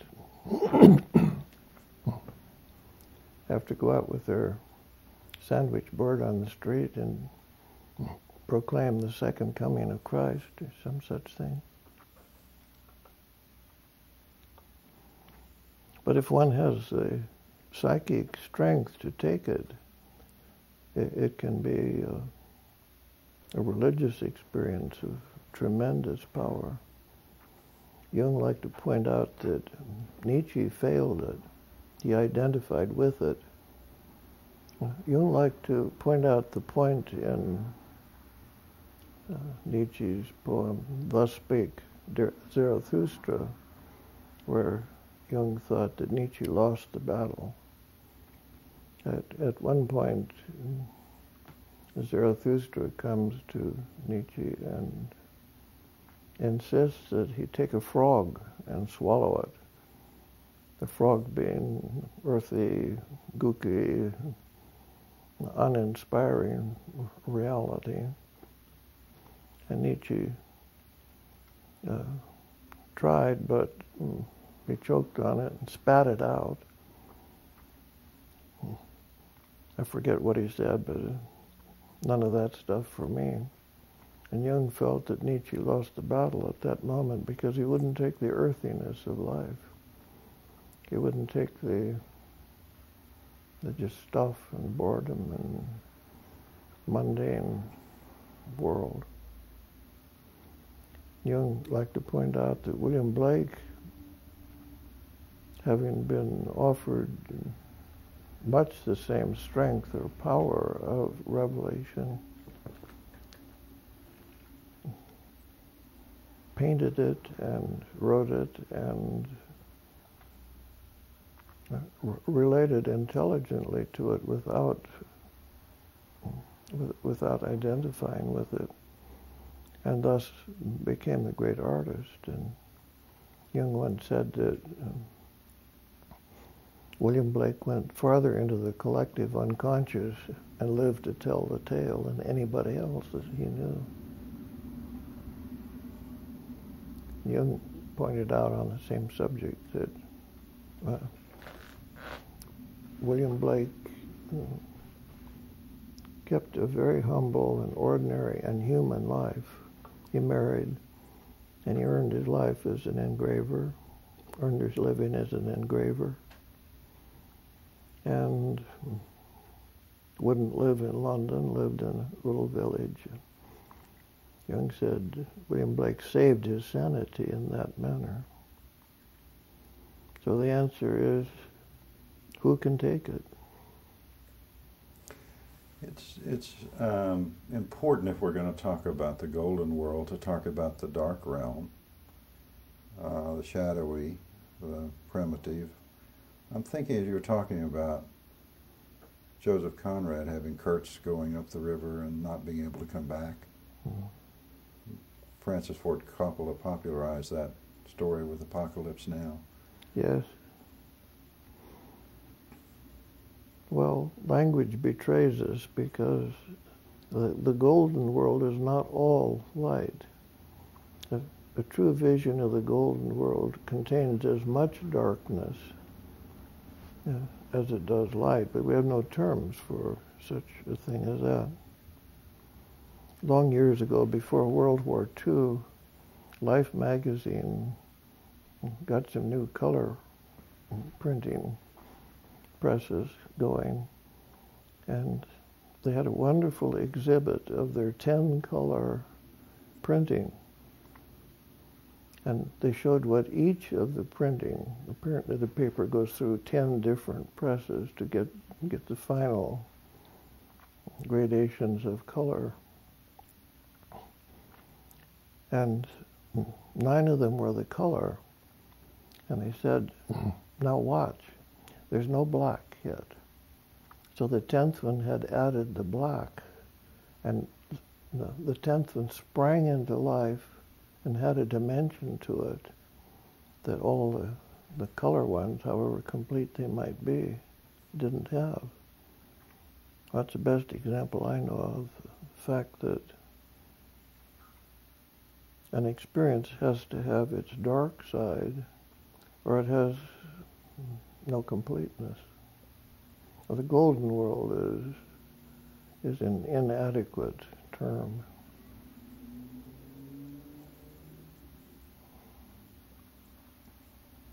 I'm afraid that the phrase that you've coined for the collective owning your own shadow has been trivialized a bit by people assuming it's about, I have this desire to lie or to cheat or to steal. It's much more substantial than that, isn't it, Robert, in terms of the chaos of the psyche and the unconscious? Yeah. I've heard people who ought to know better talk about, well, one of my shadow characteristics is, well, by definition, a shadow is a part of you you don't know. So you don't talk about your own shadow. If you can talk about it, it's already conscious and it's no longer shadow. Maybe just a bad habit now.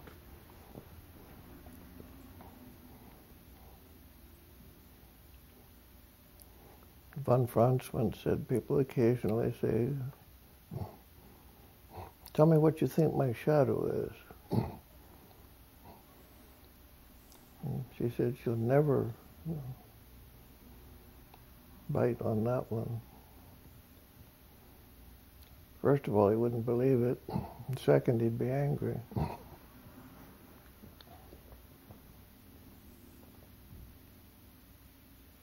These revelations must come in some kind of coherent order so that one can take it. If some aspect of the unconscious, way down deep, is constellated, which can happen, it will set on fire all of the layers of the unconscious anterior to, rather, above it. And you have a major explosion on your hands. Best to unpeel it layer by layer if one's lucky enough to do it that way. And in a safe container or context. Yes. Mm-hmm. That's what analysis is about, after all, isn't it? Providing Yes. a temenos or sacred circle or container. Yes, yes. One needs all the help one can get with such an experience. Yeah. That's why in the great spiritual traditions, a guide or a leader, teacher, guru is important. Mm-hmm. But it's been abused, has it not? Yes, it's true that the guide or the savior has been badly misunderstood or misused. Mankind is such a bunch of evaders that they have turned Christianity into, well, I don't have to do this because Jesus died for my sins and that's adequate. Well, he may have paved the way for understanding it, but one has to go one's own way with it. I have another quarrel similar to this. The way analytical work is set up nowadays, using the medical model, people come to the analyst and they unconsciously presume, well, I've done my part, I gave you a check, now heal me. It doesn't work that way.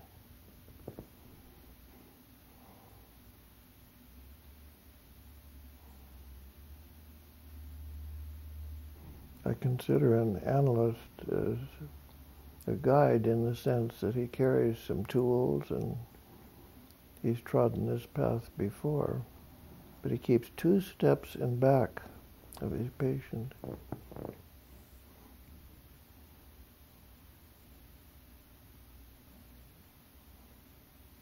There are 2 sayings about that that occur to me. Jung saying that teacher can only take the student as far as he himself has gone. Mm. And then the Sufi saying that when the student's ready, the teacher appears. Yes. Mm. Mm.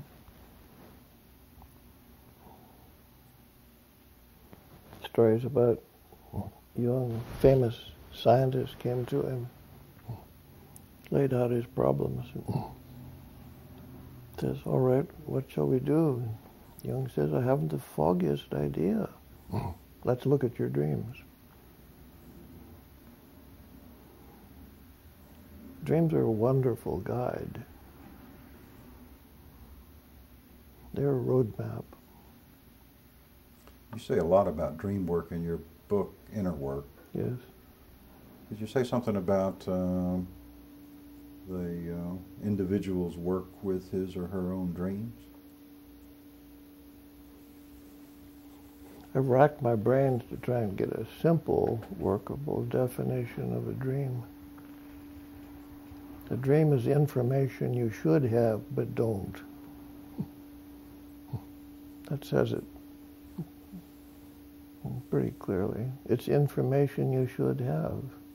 There are no superfluous dreams. And one can never presume that you already know what the dream is talking about, or the dream wouldn't bother you with it.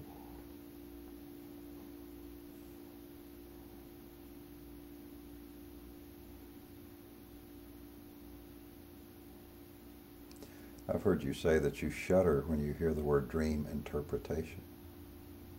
Well, yes. I have no truck with the books which elucidate dream symbols. This means this and that means that.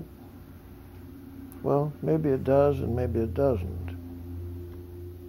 Well, if one can use a dream book as a set of possibilities to get you started, that's useful. But it's no dictionary. You've said only the dreamer can interpret his dream. That's right. He needs some help with it. One has a huge resistance against one's dream. An analyst spends so much of his time tactfully asking or suggesting or encouraging or challenging, or maybe offering a possibility, but not more than that.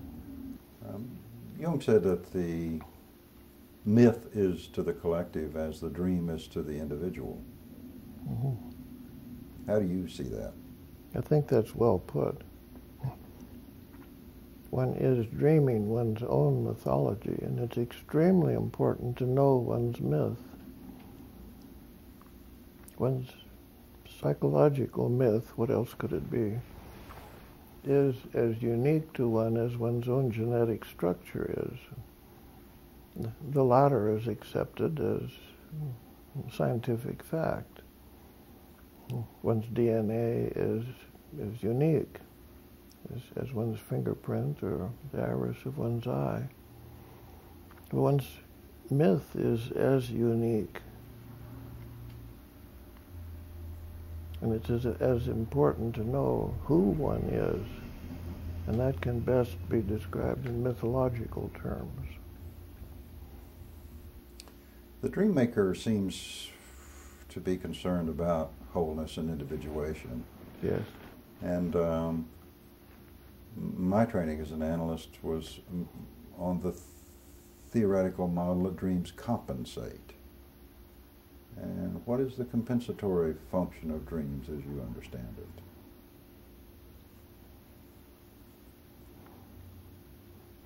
I agree, most dreams are compensatory, but they're not confined to that. Mm-hmm. A dream would be compensatory if one is doing too much of something or too little of something, and the dream will come along and, in its inimitable way, point out that been too loud, or you've been too shy, or you've been too something or another. The dream is compensatory in that sense. And if the dream wants to point something out, it will often exaggerate it. That's compensatory too. One can even say that an exaggeration in a dream is a degree of exaggeration of that which the dream is compensating. If some utterly idiotic personality turns up in a dream, it's compensating an equally idiotic show-offness in one's daily personality. Dreams often will bring up a new content, something not yet known to one. Big dreams are often of this nature. They will point out the next piece of roadmap which you're to be concerned with. I don't think that can be viewed as compensatory. Compensation is a big part of, I think, the universal energy. Yeah. Jung was quite taken with Heraclitus' term enantiodromia, which means running counter to, which is basically the theory of opposites for Jung. Yeah. You've spoken before about inflation and deflation. These are the rules of the universe, as it were. Absolutely. Physics works on this principle. Virtually everything that happens is the interplay of a pair of opposites, positive and negative electricity or distribution of energy, whatever it might be. And that's just as direct and applicable in psychology. If you're going to ask me about the 9/11 event, we will have to view it in such terms as that. Let's talk about the terrorist attack on this country and how you see it from a psychodynamic. Yes. I try to talk this out with people, and I get virtually nowhere with it. The best response I get out of most people is a polite change of subject.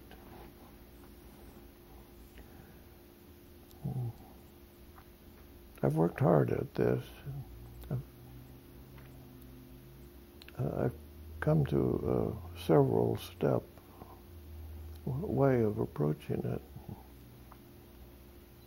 One must confirm each of the steps before one could hazard the next one. And the first one is that I believe in an ordered universe. Yeah. Nice, polite way of saying I believe in God, but that's not very good terminology anymore. I believe in an ordered universe, that things happen for an intelligent reason, possibly beyond my intelligence, but nonetheless intelligent. Second, that reality consists of pairs of opposites. I can retreat to physicists for confirmation of this. Everything that happens in the physical world is an interplay of opposites. Positive electricity reacts with negative charged electricity. I think it's humorous that they got them wrong from the beginning. Negative charge goes toward the positive, but they didn't get around to changing the name. And every happening is an interplay of opposites, masculine, feminine, and acid, alkaline, on and on.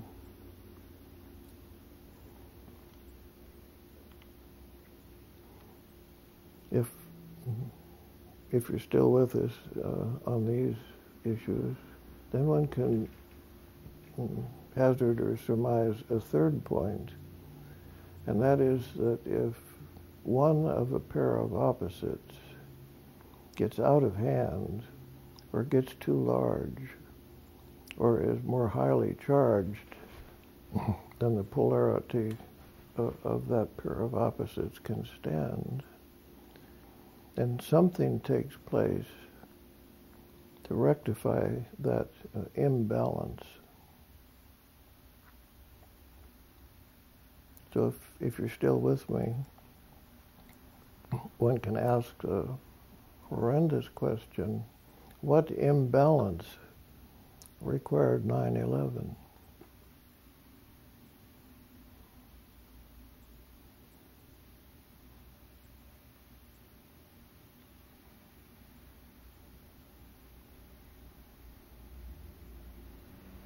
That's a hard one. One can't blame somebody else. One can't, there are a lot of things one can't do. But if one has the humility to ask that question, what imbalance required the events in New York City, I think one can get somewhere. One could speak very simply about it. Best way. Something went too tall and needed to come down. Well, the ramifications of that, something got too rich and needed to be leveled, or the high places shall be brought down, and the low places exalted.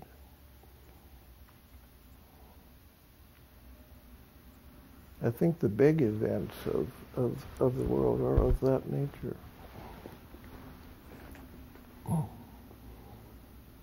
I have to hang on hard to hold on to my original statement that everything has meaning, because sometimes I can't hang on that far, but I believe it. So one could talk for a long time about what went too far one direction and constellated its opposite. There's Jung's word that he used so often, the enantiodromia, something turning into its opposite or precipitating its opposite.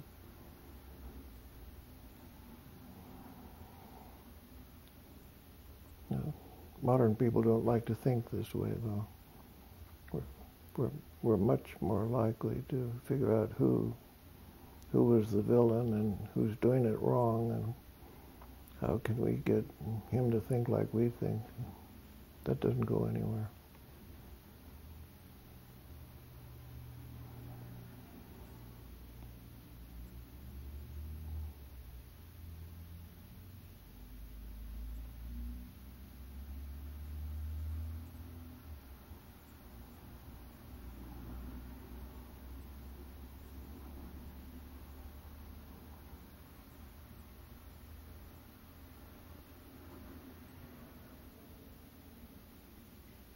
Small example of this,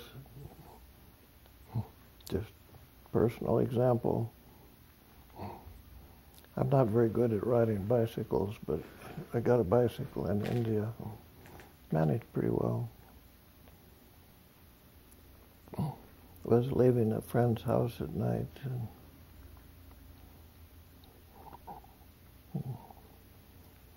just got the first second of momentum on the bicycle, turned to wave goodbye to my friend, lost my balance and fell in the sewer.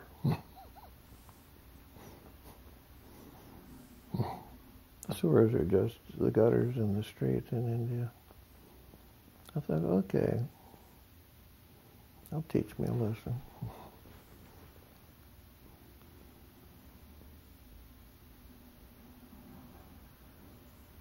One's lucky if just falling into the sewer is enough to wake one up.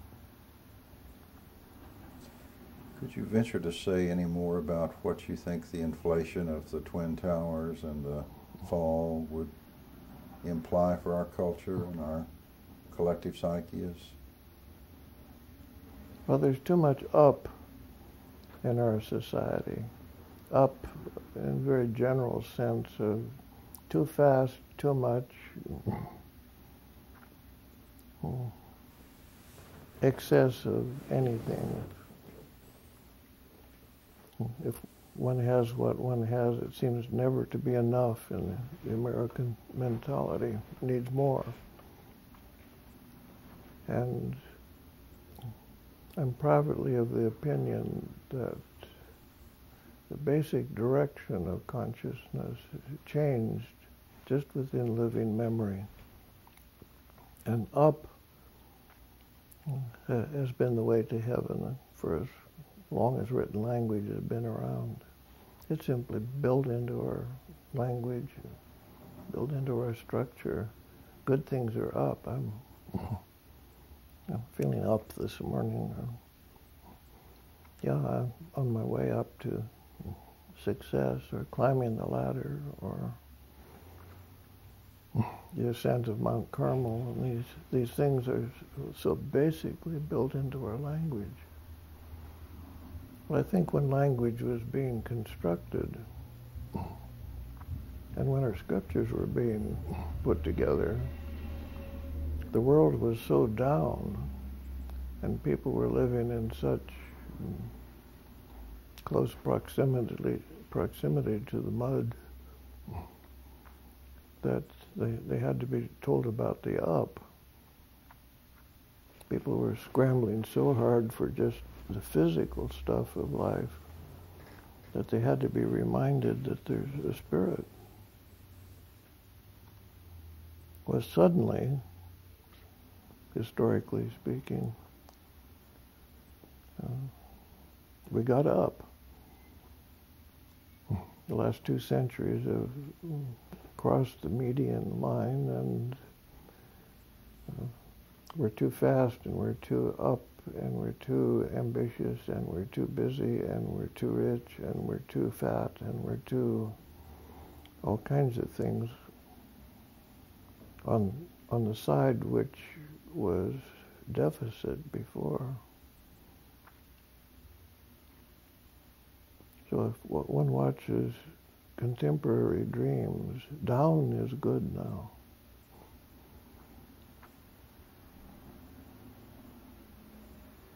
That is for a member of our up society. The value lies in a downward movement. And we don't hear that, and the church hasn't heard it. But I think fate is trying to inform us that we're too high, too fast, too much, too rich, too fat, too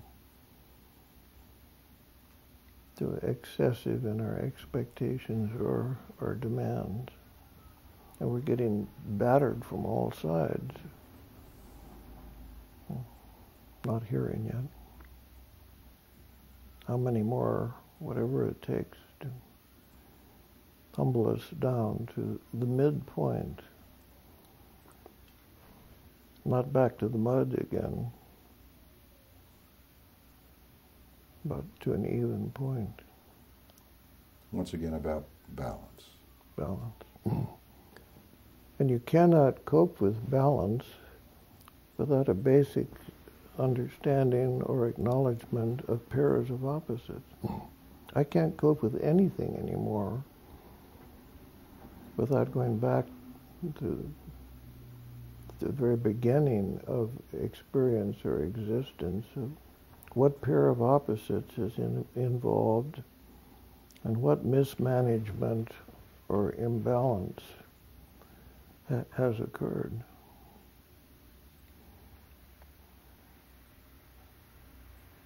People don't know how to think that way, though. Robert, Jung said all isms are negative. How do you understand materialism? Why is this such a culture of materialism? There's nothing wrong with material. but put an ism on the end of it, and it turned it into blasphemy. Material is perfectly good. God saw fit to incarnate into the material world. The very basic statements of Christianity take material into consideration. But I think the church was speaking to the condition of its time where material was eating everything up. And just to get the next mouthful of food or save yourself from your neighbor was the paramount stuff of life. And it turned into materialism and quickly became spiritualism, which is just as bad an ism as materialism. And we have suffered an enantiodromia now, just within living memory. Old people remember when such a basically different attitude prevailed. I remember people talking about their Midwest childhood. We never locked the door, never thought of such a thing. Now it takes about 4 keys to get into this building.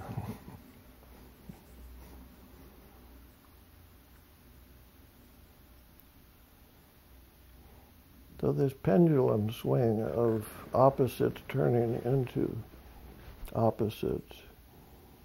I told you about my perpetual deflation early in my life. And Fritz Kunkel opened up worlds for me.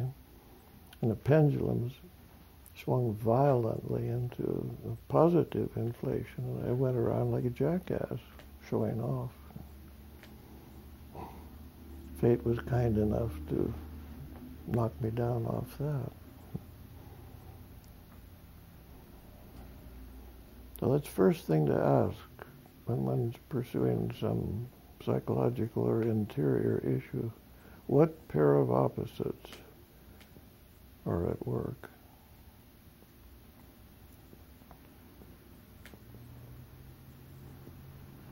Active imagination is a wonderful tool for setting up a dialogue between pairs of opposites or among pairs. You personify both of the pairs of opposites and get them to dialogue in and see what they can teach each other. It's never a matter of one is right and the other is wrong. The farther one goes into the unconscious, the more inadequate right and wrong becomes. It's imbalance. How much? I love what you say about guilt means you've taken sides. Yes. I used to tease my Baptist grandmother and tell her that guilt was a sin. Oh, she'd get furious because it was her chief comfort. If she wasn't wringing her hands, she wasn't happy. I still got my grandmother inside me, too. I don't know when we will understand the simple admonition that certain things that we get from our myths or from our sacred stories or our fairy tales, that when turned to the outer world, it's superstition. When turned to the inner world, it's wisdom. That's well put.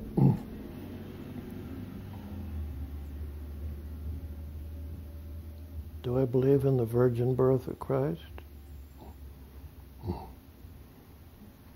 Outwardly, it's foolish. Superstition. Inwardly, it's the only possible explanation for the birth of the redemptive figure within one's own psyche. It has to be a virgin birth. That means of one parent, that means it's a totally introverted process. And it's not the interaction of two things in the usual sense of the word. So the whole subject of incest, which is taboo to the point where one can scarcely discuss it even, is touching upon that experience which does not come from opposites. And our language can't cope with that. But when somebody dreams it, they have to cope with it. You know, Jung said incest as an archetype is about wholeness, but acted out in the outer world is horrifying. Yes.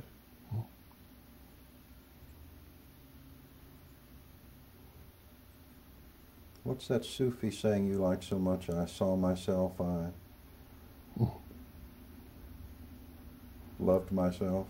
I don't know the Sufi one, but there's an alchemical saying.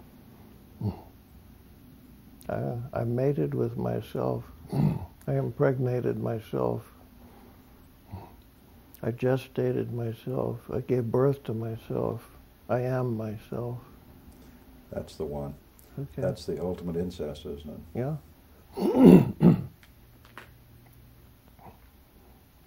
And there's no understanding that with ordinary modern mentality.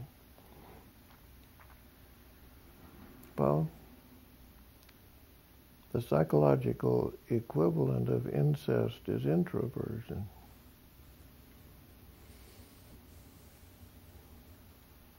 If you want to generate a new center of gravity for yourself, go off and be quiet. It's that kind of generation which will create the self in Jungian language. Let's talk about the self, that paradoxical term that's so difficult for consciousness to get a mind around. Jung said at one time that it's essence, and it speaks another time as it is totality. So we moderns don't think paradoxically, do we, Robert? Oh. We just act it. Mm-hmm. Paradox, unexamined, is neurosis. Paradox, taken consciously, is revelation.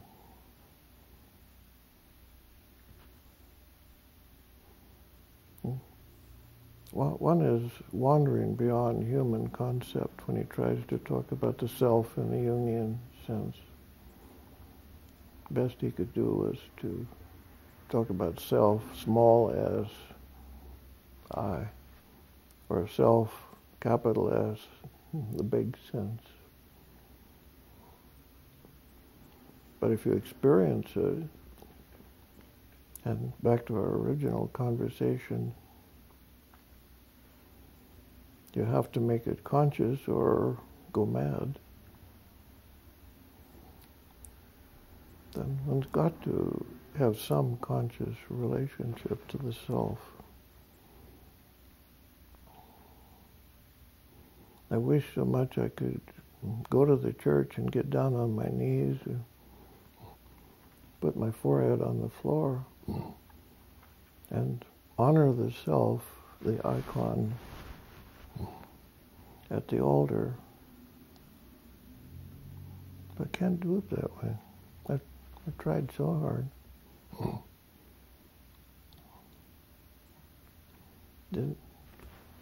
I'll tell you, the moment that the church died in an exterior sense for me, the church has not died in an interior sense, thank God. But I decided that some great people in history had gotten great solace from the Virgin Mary. So, okay, I'm going to have a try again. I chose a Catholic church in Los Angeles, endowed by a wealthy oil family, and they had done a wonderful reproduction of a Spanish Baroque church on Adams Avenue in Los Angeles. Beautiful building. And sculptures are superb. Not the plaster kind of thing that makes you shudder. Superb things. I hung around and waited until there was nobody else in the church, Tuesday afternoon or something. So with my knees shaking, I went over to the statue of the Virgin and knelt down and began pouring my heart out to her. I focused and found out that her halo was a neon light. That did it. I got up and left, never came back.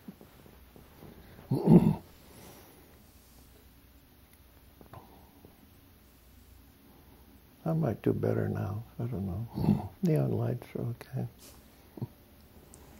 The self. The self. Especially the feminine self, or the feminine aspect of the self. Parvati on my table here, the lamp, the oil lamp, is a symbol of that. She's the goddess of compassion.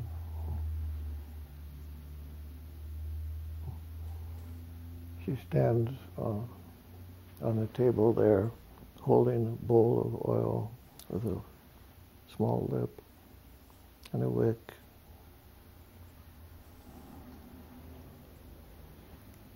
Light the lamp of compassion. When I got Parvati in India, I asked, well, what kind of oil do I use? Coconut oil.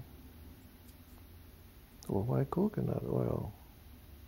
Cheapest.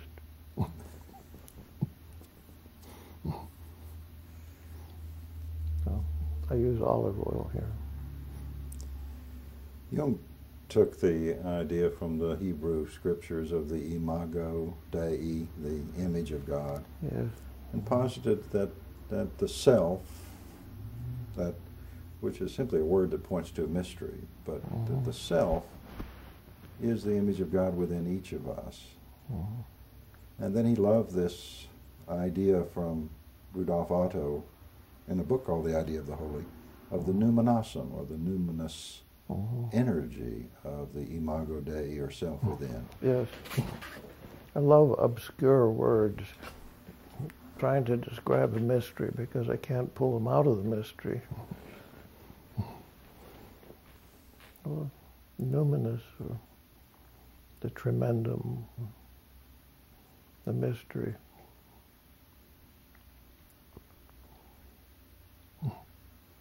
God cannot be portrayed for a Jew, not even a word.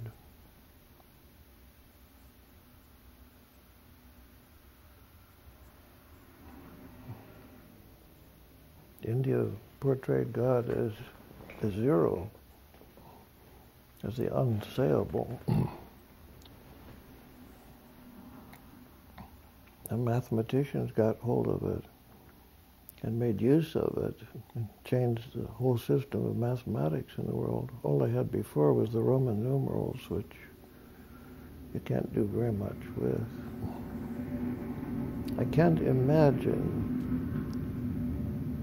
living without a concept of zero mathematically. I cannot conceive of what it would be like not to know what a zero is. But it set the whole of modern mathematics into motion.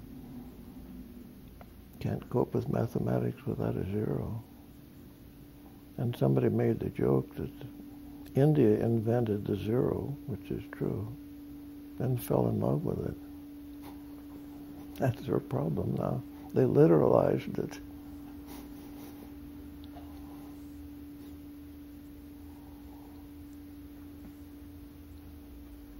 One can talk around the mystery,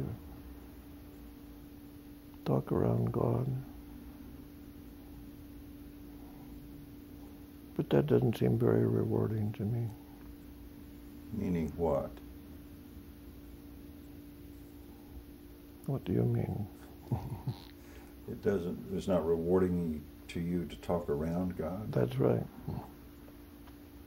No. I get no closer to the mystery. I see.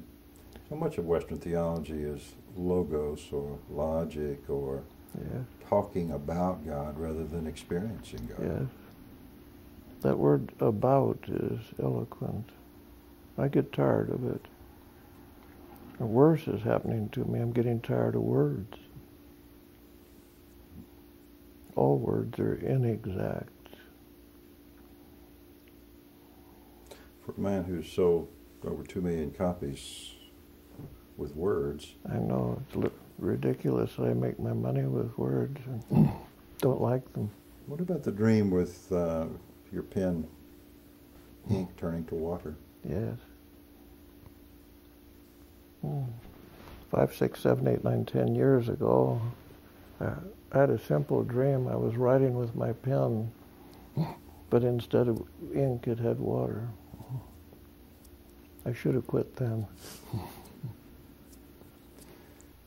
One of the things Jung said about the self is that we project the self, and that certain historical figures have constellated those projections. So he says that the Christ is a symbol of self, the Atman for the Hindus, the Buddha for the Buddhist. What's your experience with that as misunderstood and literalized and concretized? And the idea of sentimentality about those figures, which is just an inch from its opposites, which would be brutality. That's a very difficult one. Ordinary mortals can't stand to look upon the living God. Moses had to go hide his head while God walked by.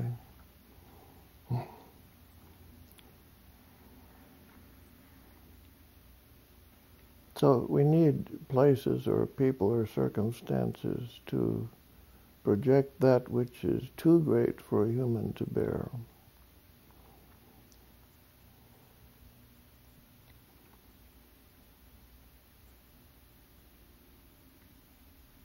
There's a custom in India, which thank God I knew about before I got there. One has the right to go to somebody, anybody, a stranger, somebody on the street, man or woman, old or young, and ask that person if he or she will be the incarnation of God for you. Well, what a custom.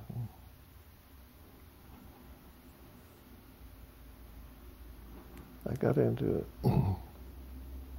deeper water than I could cope with. The only time that India got me down, I was in Calcutta and I was alone. And I just couldn't take it anymore. The awfulness of India. Calcutta, I think, must be the bottom of the world. I couldn't stand it. So I remembered that one could ask help from somebody. There was the appropriate language to use. So in desperation, I went out to hunt for the incarnation of God for me, something to hang on to. I went out to a park nearby, feeling better already. And I looked at various people coming and going, and who's going to catch it from me? Finally, I chose a middle-aged Indian, nothing to distinguish him from 10 million other people, Indian clothing, but he walked with grace and dignity. So I went up to him, asked him if he spoke English. He said yes. That was a good start. And the second sentence to that man was, "Will you be the incarnation of God for me?"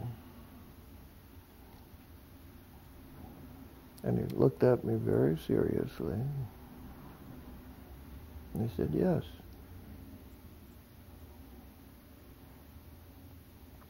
So I poured out my woes. I scarcely stopped to breathe between sentences and told him who I was and what had happened. I was at the end of my rope and I couldn't stand it and I needed help. And I was 10,000 miles from home and about to explode with all the things that were happening, and on and on, on and on, on. Okay, I wound down, felt better. So I thanked him. He hadn't said a word, bowed. And I said, "Then who are you?" Got my manners back. The man absolutely knocked me over backward. He said, "I'm a Roman Catholic priest," which is not common in India. And how I had chosen a Roman Catholic priest to be the incarnation of God for me, I don't know, but it worked. I was completely dumbfounded. He bowed, and I bowed, and we walked off. I'll never forget him, and I doubt if he'll ever forget me. So it's true, one must put the imago Dei somewhere, because no mortal is capable of standing that kind of numinosity.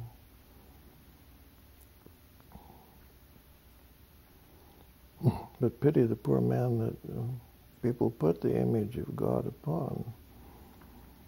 No way can they personally hold it. The Roman Church is in a big turmoil now because some of their priests who are the incarnation of God on the face of the earth for them have been caught misbehaving. This is a big disillusionment.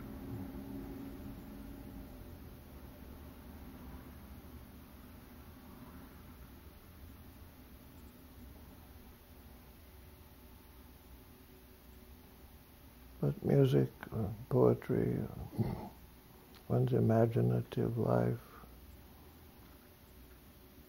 or some of our festivals and ceremonies still carry those things.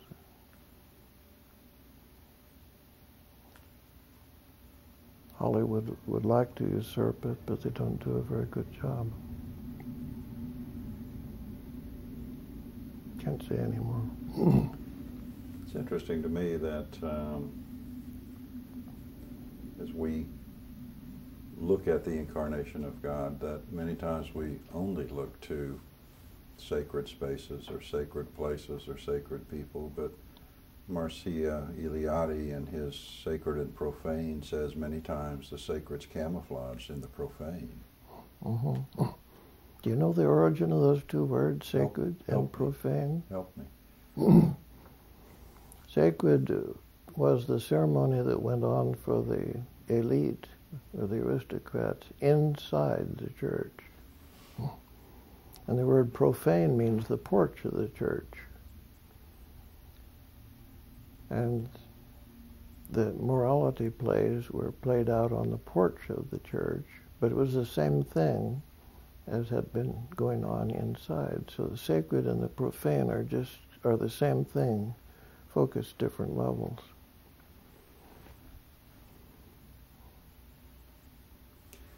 You said recently at a conference in Kanuga that you were coming home, lecturing no more, writing no more, and to work on the golden world.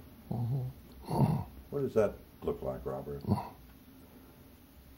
How could I tell you?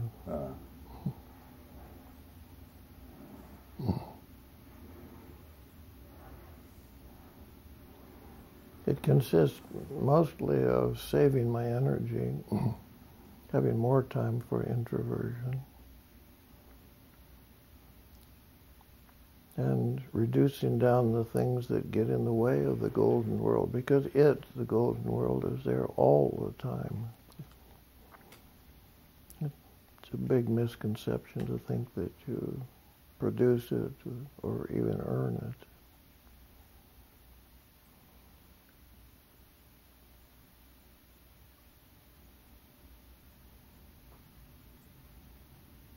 Sorry, I can't say any more. No more need be said. Mm. You indicated previously that one of the great problems of our time is the problem of love, the problem of romantic love, of authentic love, the paltry Western understanding of love. And of course you've written about it extensively in your book, We, based on the Tristan and Isolde myth. But let's talk for a moment about how this got perverted in the Western world and what's our way out of that.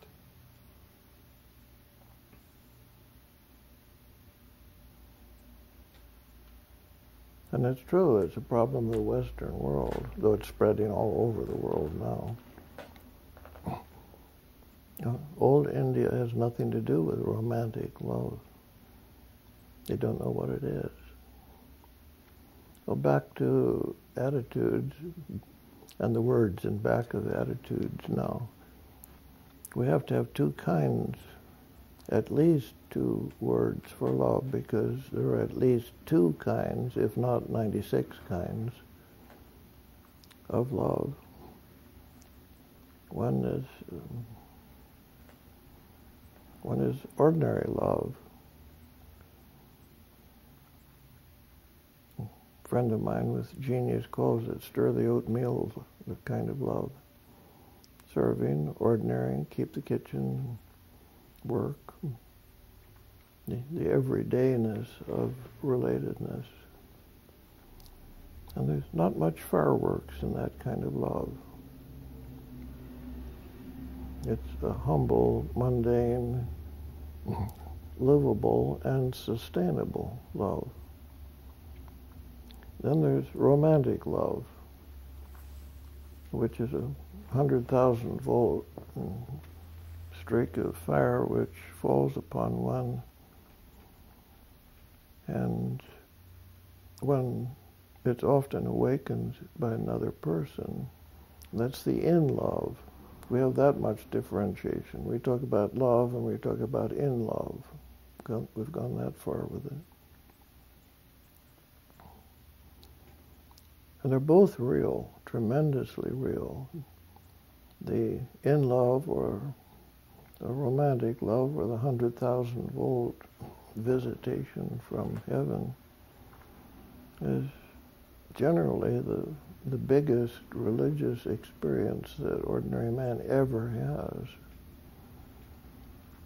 And he's miserably ill-equipped to cope with it. It happens to most people.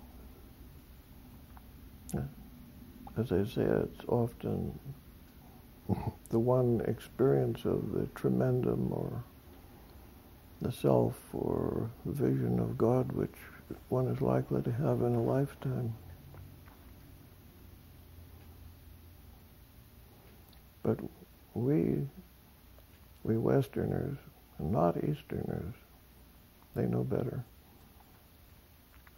But we almost automatically ask a fulfillment of this romantic love from another human being. And it just happens that human beings can't produce 100,000-volt replies, though they try.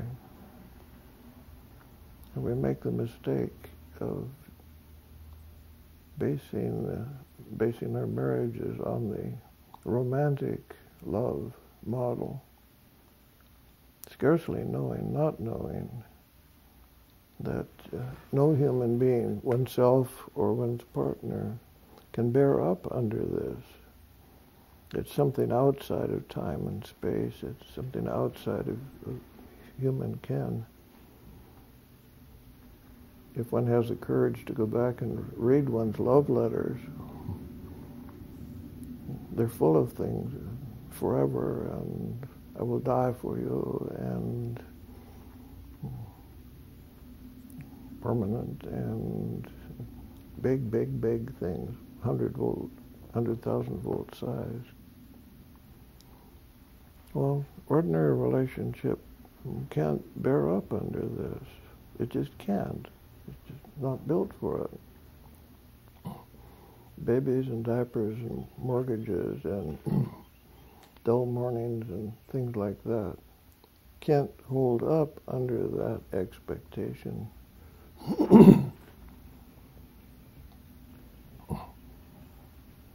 The word honeymoon means that it'll be sweet for a month. One goes off to live in heaven for a month, and if one makes a transition and come back, well, one can make a human-sized marriage out of what one has. But most people go away with a terrible sense of they got cheated, or they got misrepresented, or they didn't get what they hoped for, or something went wrong. Well, nothing went wrong except the placement of this tremendous 100,000 volt religious experience.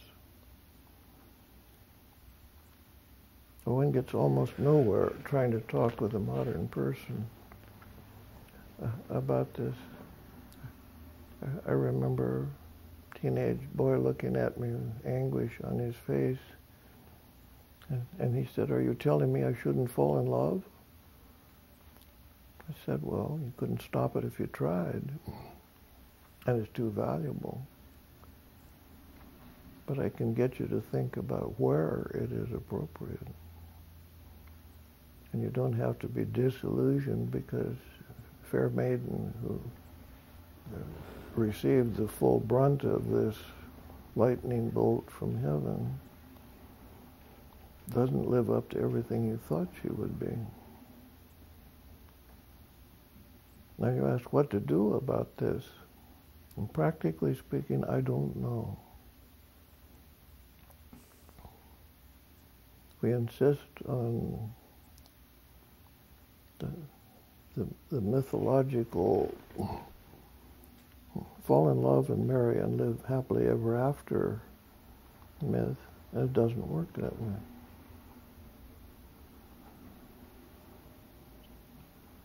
Love, which is the awareness of another human being as she or he actually is, human size, is durable, and it's livable, and it doesn't have a lot of fireworks with it, but that's the stuff of marriage. Now, what to do with the fireworks and the 100,000 volts? And that stands absolutely unanswered in our culture.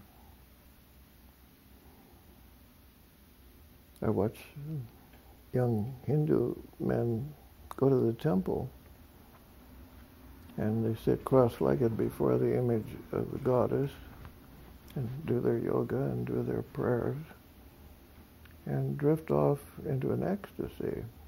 Often they're shaking, they're trembling.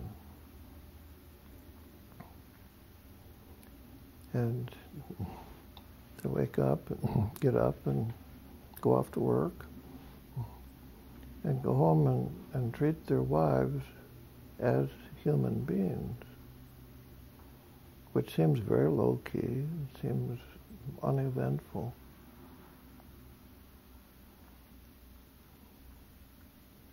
That's a lot saner than what we're doing. But I don't know what to do. How did the idea, this sentimentalized idea of romantic love, get into the Western mind? It's fairly recent. Only from approximately 16th century did it get common in our culture. There are examples in the works of art prior to that, but they were the extraordinary people. The Catharist heresy that was banished as a heresy about 12th century came in from India, and it was like an epidemic that got going. I think maybe Western man was evolved just enough so that he was subject to something like that. The Cathards. Yes. And it got going in the aristocrats of Europe as troubadours, and minne singers, and goddess singers, and various other odd kinds of courting fair maiden, but never touching her. The troubadour has to sing to an already married woman and win her heart and get a handkerchief or a rosebud from her and go away and never see her again. Well, that's not very popular these days.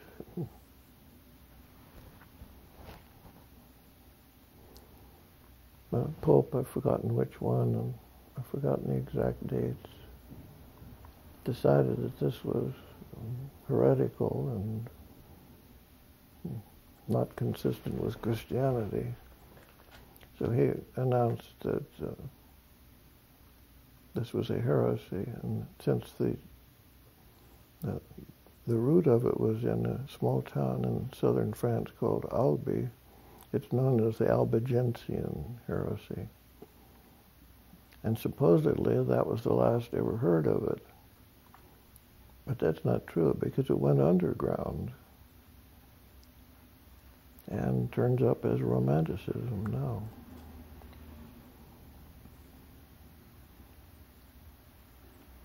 I think it was a mistake to count it a heresy, because it went underground and became a pathology. But I don't know what to do with it.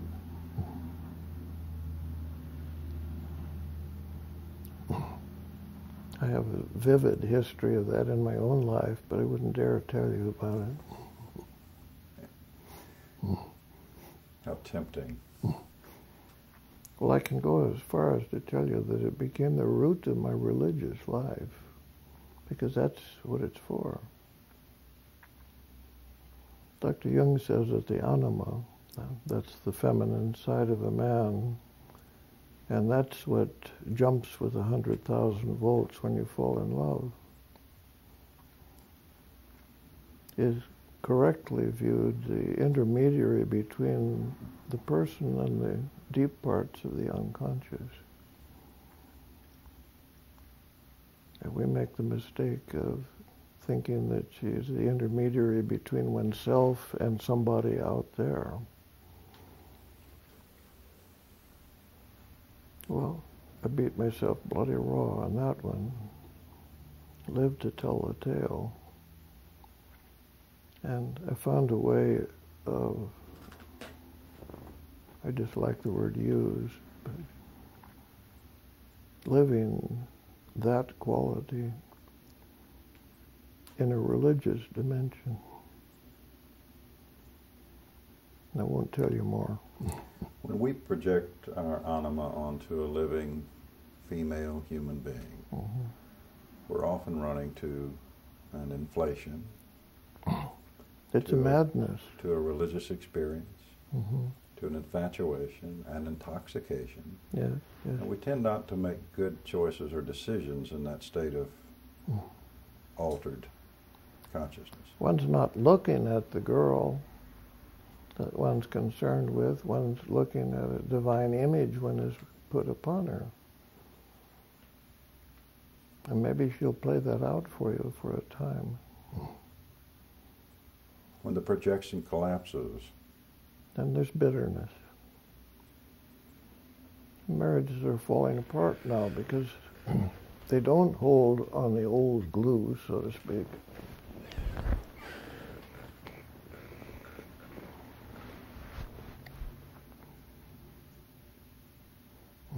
Free love is not the answer.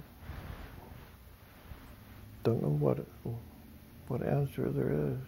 The institution of marriage for most of the history of humankind has been the arranged marriage. Yeah. A contract. That's what it is in India. You can't talk that to an American. Love emanated out of the relationship rather than initiating the relationship. Is that correct? Tell me again. Then in the arranged marriage, the contract was that we would make domestic partnership, and love, whatever we mean by that, would emanate out of the relationship rather than love initiating the relationship.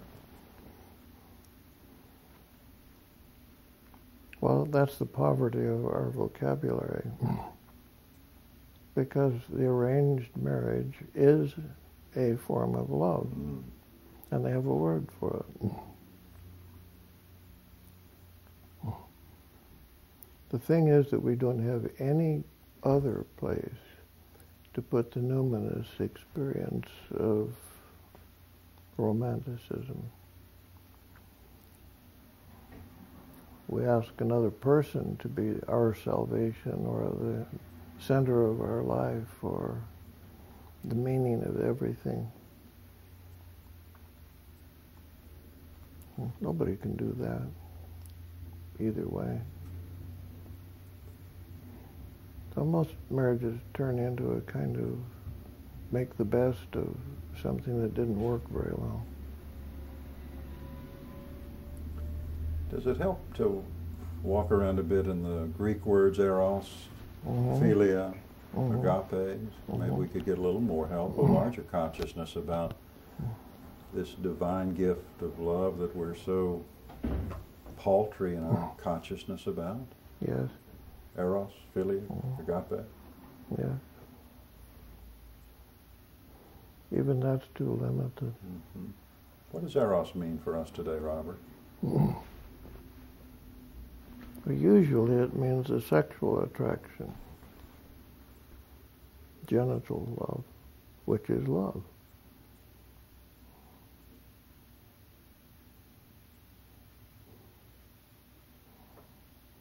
But when you have only one or two or three possible concepts of love, love your neighbor,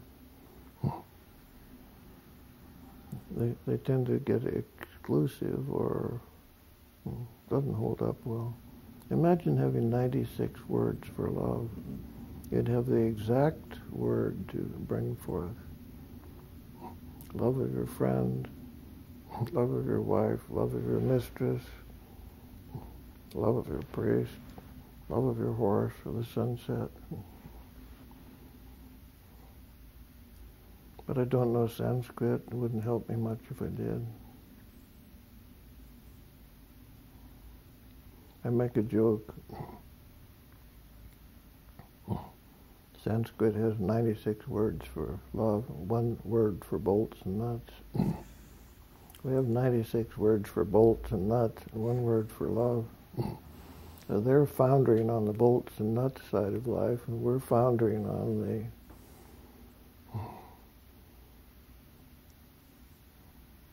what would one call it? Our inadequacy of love. Philia is the brotherly, sisterly love. We know of that as rich religious tradition and psychological mental hygiene. Yes. To have philia in your life. But there's so many others. Yeah. We're breaking our teeth on the homosexual quality now. India takes that in its stride. Why do you think there's so much homophobia in our culture? Well, we've evolved to a point where we have to differentiate, and we're dragging our feet. People cultures drag their feet terribly when something new turns up. A Hindu boy is married to his buddy at 10. It's a shock to use the word marry, but there's a ceremony. It's a blood exchange. That's what blood brother means. Not genetically from the same family. It means that they exchange blood. And that's for life. And at 16, he's married to his wife. And those three people make a unit for the rest of their lives. And a boy will spend more time with his buddy than he will with his wife. If he goes on vacation, he doesn't go with his wife. He goes with his buddy. And she's got a buddy, stretching language all over the place now, and is remarkably well satisfied with that arrangement.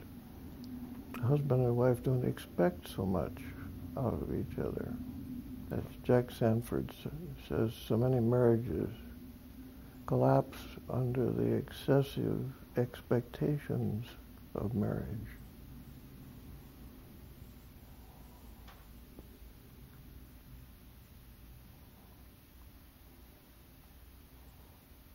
I have a scholarship for Temagami, the summer conference of Journey into Wholeness. And I've offered it to two of my friends. First to one, oh, he wants to go. Came back next day. No, my wife won't let me go. Offered it to another friend. Oh, yes. Next day, sorry.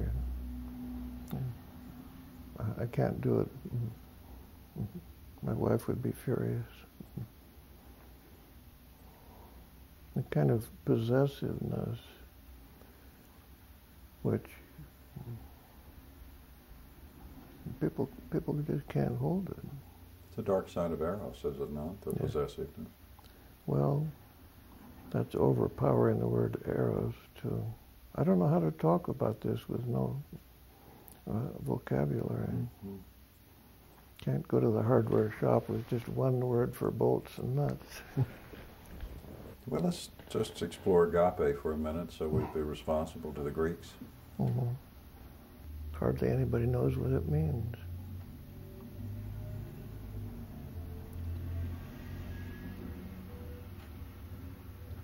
I know people who say that language forms consciousness. I don't know. I tend to argue that. But if it's true, our poverty of language indicates a poverty of capacity for consciousness. We can't just invent a new word unless we make a new path of consciousness that would correspond with it, or vice versa.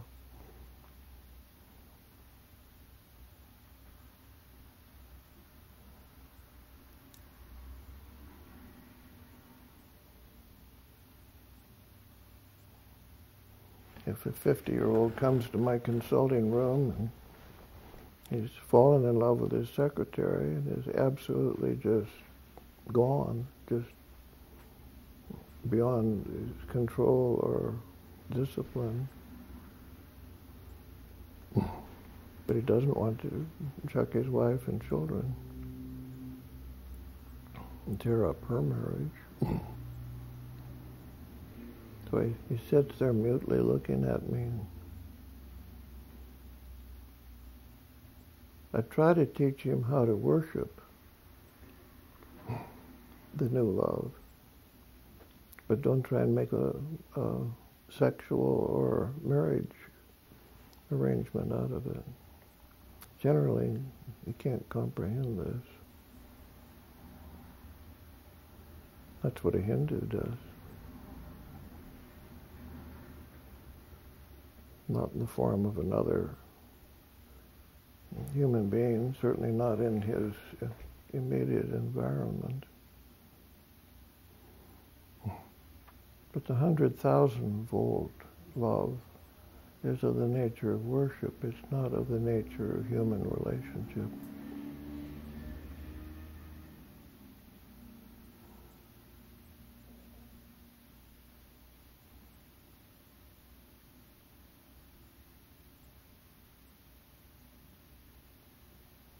Hollywood's no help.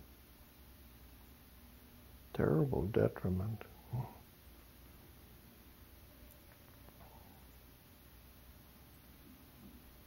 Much of this is turning into bitterness in people now. Disillusionment. Oh, it's a wonderful word if one can stand it, but in its usual sense, it just means one gives up. Well, the opposite of idealism is cynicism. Yeah. And we find a cynical voice about love in our culture too. Yeah. It's stuff for the cartoonist now. Agape, by tradition, is God's love, or the love of God, or the love that God has for us, which is the love that lets be, or the love that empowers, or the love that... Yes. What does that mean to most people? Not much.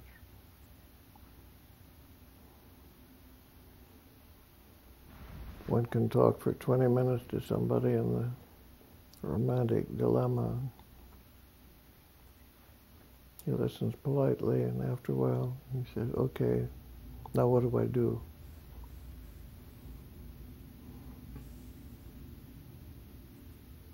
I tell him it's not a matter of doing, it's being. If you can stand that, we'll go on. If not, we haven't got much to talk about.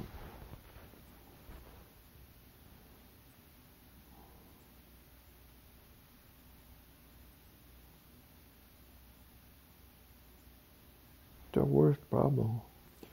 It seems to me that the idea of metanoia, of all the noyas, it's my favorite. Paranoia is being outside your mind. Metanoia is to change your mind. I think we have to change our mind, change our attitude, consciousness. To be beyond mind, metta. That doesn't sell well. No. I don't know what does sell now. Pharmacy sells, pharmacopoeia sells now.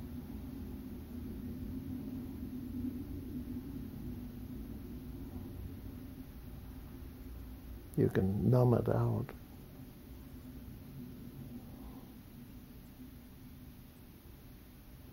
The number of people who take tranquilizers in this culture is frightening.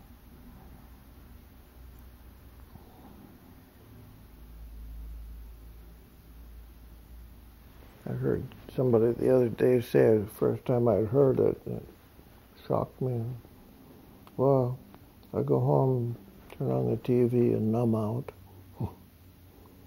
I understand. It hurts too much to stand 24 hours a day. It's almost as though it appears that consciousness is unnatural, because we do it so, it's with such difficulty.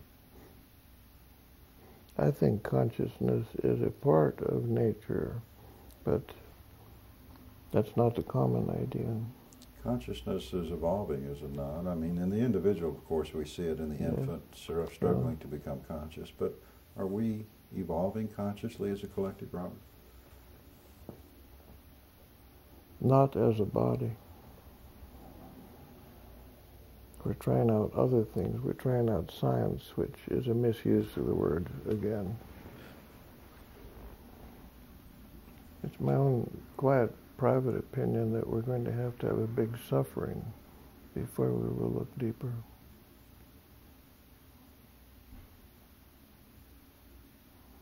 Part of the opportunity of the 9/11 is for changed consciousness. Yes, and just look what and who picked that up and took it off another direction.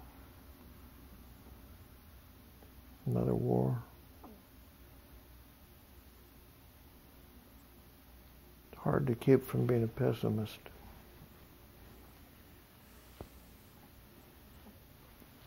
Well, I know what to do with an individual, but I haven't any idea what our culture should or could do.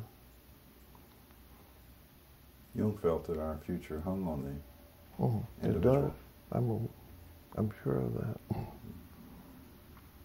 There are old legends that there's a hermetic circle, a few conscious people, and that's what will keep civilization pulled together. Those who commit to consciousness. Not just the ones who talk about it, and poke around the bookshops. Talking about the people who are willing to suffer the consciousness. Yes. And the word suffer originally meant to allow, not to wring your hands and drip blood. Always love that King James version of the Sermon on the Mount where he says, suffer the little children. Yes. It means really to allow them to come forward, to carry them up. Yeah. To suffer something means to carry it, does it? Yeah. What did that turn up in more recent translations? To permit. Oh, okay. Teilhard de Chardin talks about the omega point, toward which all creation is moving. Yes. Creation thinks in terms of hundreds of thousands of years. I can't wait. There must be an individual as well as a collective omega point. True. That's part of one's mythology. My grandmother had it all taped. Sweet and happy days and the good by and by. You optimistic about the next realm? What realm?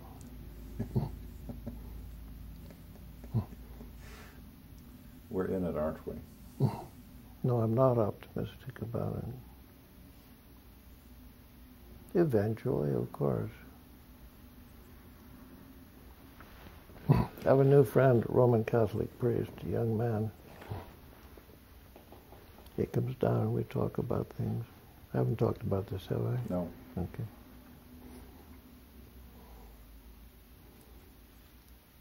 He's remarkably free and open. But I'm wary of landing him with more than a poor man could stand. One day I said, Father, there was a heresy that I liked so much, but I've forgotten the name of it. It's the idea that there's no ultimate or permanent hell. Everybody makes his way to salvation, to heaven. Oh, he said, yeah, that's the Universalist heresy. Yeah, Pope so-and-so and such a date branded that as a heresy. So I thought maybe I could risk a little bit more, and I said, you know, I believe this.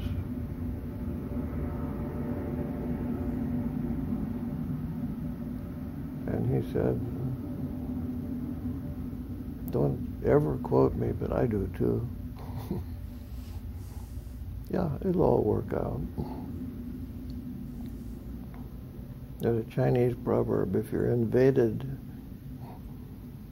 if your country is invaded, welcome him. You'll assimilate him in 3 generations.